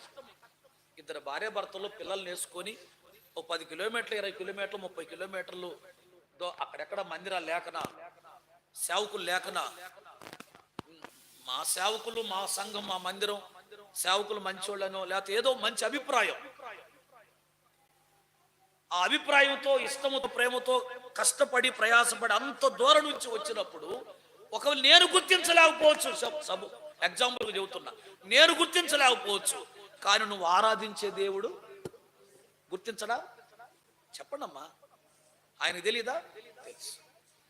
దావీదు ఎక్కడ ఏ ప్లేసులో ఉన్నా, ఎంత ఇరుకులో ఉన్నా, ఎంత బిజీగా ఉన్నా, ఎవరైనా చర్చికి పోదాంరా అంటే కష్టం అనుకోకుండా, దూరం అనుకోకుండా వెళ్తాడు. అలా వెళ్ళేవాడు కాబట్టే కృపను పొందుకున్నాడు, కనికరం పొందుకున్నాడు, క్షేమాన్ని పొందుకున్నాడు, శాశ్వతమైన కృపను కూడా. ఎంత కృప అండి! ఇప్పుడు దావీదు వంశంలోనే రక్షకుడైన యేసుక్రీస్తు పుట్టగలిగిన శాశ్వతమైన కృప దావీదు. అంతకు ముందున్న వాళ్ళకి అంత దమ్ము లేదు, దావీదు తర్వాత వచ్చిన వాళ్ళకు కూడా అంత దమ్ము లేదు. లేదండి, చరిత్ర, బైబిల్ చెప్తున్న చరిత్ర. ఆలోచించండి దేవుని బిడ్డలారా. లెక్క ప్రకారం అయితే యేసుక్రీస్తు లేవి గోత్రంలో పుట్టాలి. ఏ గోత్రం అమ్మా? అహరోను సంతతిలో లేవి గోత్రంలో యేసుక్రీస్తు పుట్టాలి. కాబట్టి అక్కడ పుట్టకుండా యూదా గోత్రంలో పుట్టాడు. వినండి మాటలు, యూదా గోత్రంలో పుట్టాడు. యూదా గోత్రం ఎవరిదంటే దావీదు యూదా గోత్రంలో పుట్టినవాడు. లెక్క ప్రకారం, ధర్మశాస్త్ర ప్రకారము నిర్గమకాండములో దేవుడు మోషే ద్వారా అహరోను సంతతిని నా మందిరంలో సేవ చేయటానికి లేవి గోత్రీకులను ఏర్పరచుకున్నాను అని చెప్పినప్పుడు ఆ ఏర్పరచుకున్న గోత్రములోనే యేసుక్రీస్తు పుట్టాలి. అది రూల్. కానీ దేవుడు ఆ గోత్రంలో పుట్టకుండా యూదా గోత్రంలో పుట్టాడు. యూదా గోత్రంలో ఎవడు దేవుని మందిరంలో సేవ చేసేవాడు ఎవడు లేడు. మరి ఎందుకు ఆ గోత్రంలో పుట్టాడంటే, ఒకటి మెల్కీసెదకు క్రమము చొప్పున అతనికి తండ్రి లేడు, తల్లి లేదు, వంశం లేనివాడు. రెండవ రూల్ ఏమిటంటే దావీదు వల్ల. వింటున్నారా? ఎందుకంటే దావీదు దేవుని కృపను శాశ్వతముగా పొందుకున్నాడు. మాటిచ్చాడు దేవుడు దావీదుకి, దావీదు నువ్వే కాదు, నీ వంశంలో రాజుగా ఉండేవాడు ఒక్కడైనా ఉంటాడు. ఈ సింహాసనం నీది, నీ సంతతి, ఇంకెవ్వరికి ఇవ్వను. ఇది నా ఆన, ఇది నా శాసనం, ఇది నా ప్రమాణం. నీకే ఇక మీద యుగ యుగాలు కూడా నీ గోత్రములో, యోధా గోత్రములో, నీ వంశంలో పుట్టిన వాడే ఈ సింహాసనం మీద పరిపాలన చేస్తాడు అని మాటిచ్చాడు. ఆ మాట ప్రకారం ఆ గోత్రంలో కృప ఇవ్వాలిగా. మృతి వచ్చేనే ఒకని నుండి, కృప వచ్చేనే నీలో నుండి. మృతి వచ్చేనే ఒకని నుండి, కృప వచ్చేనే నీలో నుండి. కృషి లేక నీ కృప రక్షించెను, కృషి లేక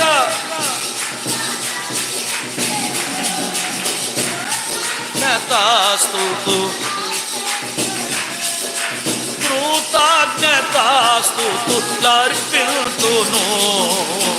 వందనము నీకే నా వందనము, వందనము నీకే నా వందనము. వర్ణన కందని నీకే నా వందనము, వర్ణన కందని వందనము, వందనము నీకే నా.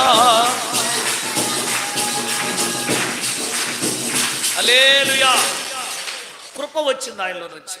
ఈ కృపను అనుసరించి బైబిల్లో ఈ మాటలు ఉన్నాయి. కృపను అనుసరించి యోధా గోత్రంలో పుట్టవలసిన అవసరత ఏర్పడింది అని. అంటే దావీదు గొర్రెల కాపరి. వింటున్నారు ఈ మాటలు? దావీదు గొర్రెల కాపరి. గొర్రెల కాపరి అనేటువంటి దావీదు ఇప్పుడు యేసుక్రీస్తుకి జేజనాయన. జేజనాయన మొత్తం జేజో ఇంక కొంచెం లోపల పోవాలి మనం. అంటే శాశ్వతమైన కృప అంటే దేవునికి రక్త సంబంధి అన్నంత దూరం వెళ్ళింది. ఇప్పుడు దావీదు వంశమే ఇజ్రాయేలు దేశాన్ని పరిపాలన చేసేది. అందుకే యేసుక్రీస్తు వస్తే దావీదు కుమారుడా అన్నారే గాని అహరోను కుమారుడా అని అన్నారు. దావీదు కుమారుడా నన్ను దా అని వాక్యము.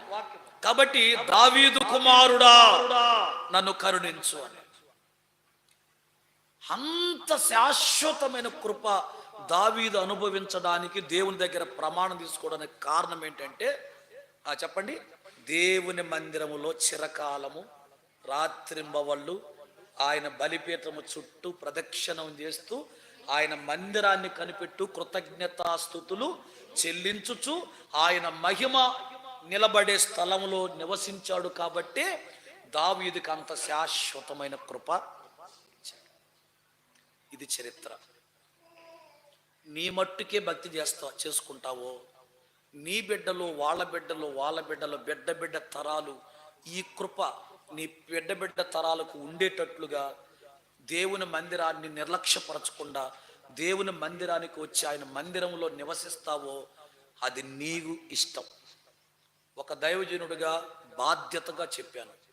నువ్వు దాన్ని బాధ్యతగా తీసుకుంటావో, విశ్వాసముతో తీసుకుంటావో, సీరియస్గా తీసుకుంటావో, తేలిగ్గా తీసుకుంటావో అది నీ తీర్మానం, అది నీ నిర్ణయం. కానీ ఒక్క మాట, నీ మట్టుకే నువ్వు భక్తి చేస్తే అది భక్తి కాదు.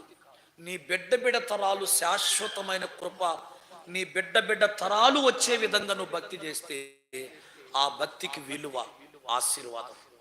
కాబట్టి దూరం ఆలోచించి ఆ కృపను నీ సంతతికి కూడా వర్తింపజేసే విధంగా నీవు మంచి అడుగులు వేస్తావో, లేకపోతే నా మట్టుకే చాలు అనుకొని సర్దుకుంటావో అది నీ విఘ్నత, నీ తీర్మానం, నీ నిర్ణయం. ప్రార్థన చేసుకుందాం. తల వంచండి, తలల వంచండి. దేవా, ఈ భక్తి అనేది నాకే కాదు ప్రభువా, నా బిడ్డ తరాలు ఉండునట్లుగా సహాయము చేయి తండ్రి అని నీ సన్నిధిని విడిచిపెట్టనయ్యా, నీకు దూరం అవనయ్యా. నీ మందిరములో నివసిస్తాను ప్రభువా.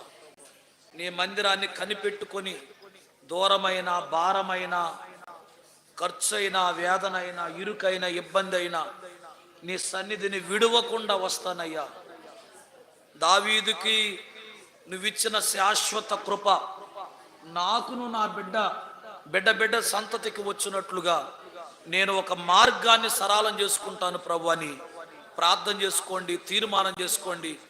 ఆ ప్రభు మీకు శాశ్వతమైన కృపతో నింపి నడిపించునుగాక. ప్రేమగల మా తండ్రి, చెప్పబడిన మాటలు బిడ్డల హృదయాల్లో ముద్రించండి. నీరు కట్టిన తోట వలె బిడ్డల హృదయాలు ఫలించునట్లు, కుటుంబాలు వర్ధిల్లునట్లు మీ కృపని బిడ్డల మీద ఉంచండి. నీ మందిరము చుట్టూ తిరిగే వారిగా, నీ మందిరములో కృతజ్ఞతాస్తుతులు చెల్లించే వారిగా, నీ మందిరాన్ని ప్రేమించే వారిగా నీ బిడ్డలు, కుటుంబాలు ఉండునట్లుగా మీరు నీ సన్నిధిలో నీ బిడ్డలను స్థిరపరచండి, బలపరచండి, నీ రాకడకు సిద్ధపరచండి. మహిమ మీరు పొందమని తిరిగి తండ్రి బిడ్డలు వెళుతూ ఉండగా వారి ప్రయాణాలలో, వాహనాలకి, కాలినడకకు ప్రతి మార్గములో తోడుగా ఉండి చేరవలసిన గమ్యస్థానానికి క్షేమముగా నడిపించమని యేసు నామమున ప్రార్థన చేస్తున్నాను తండ్రి.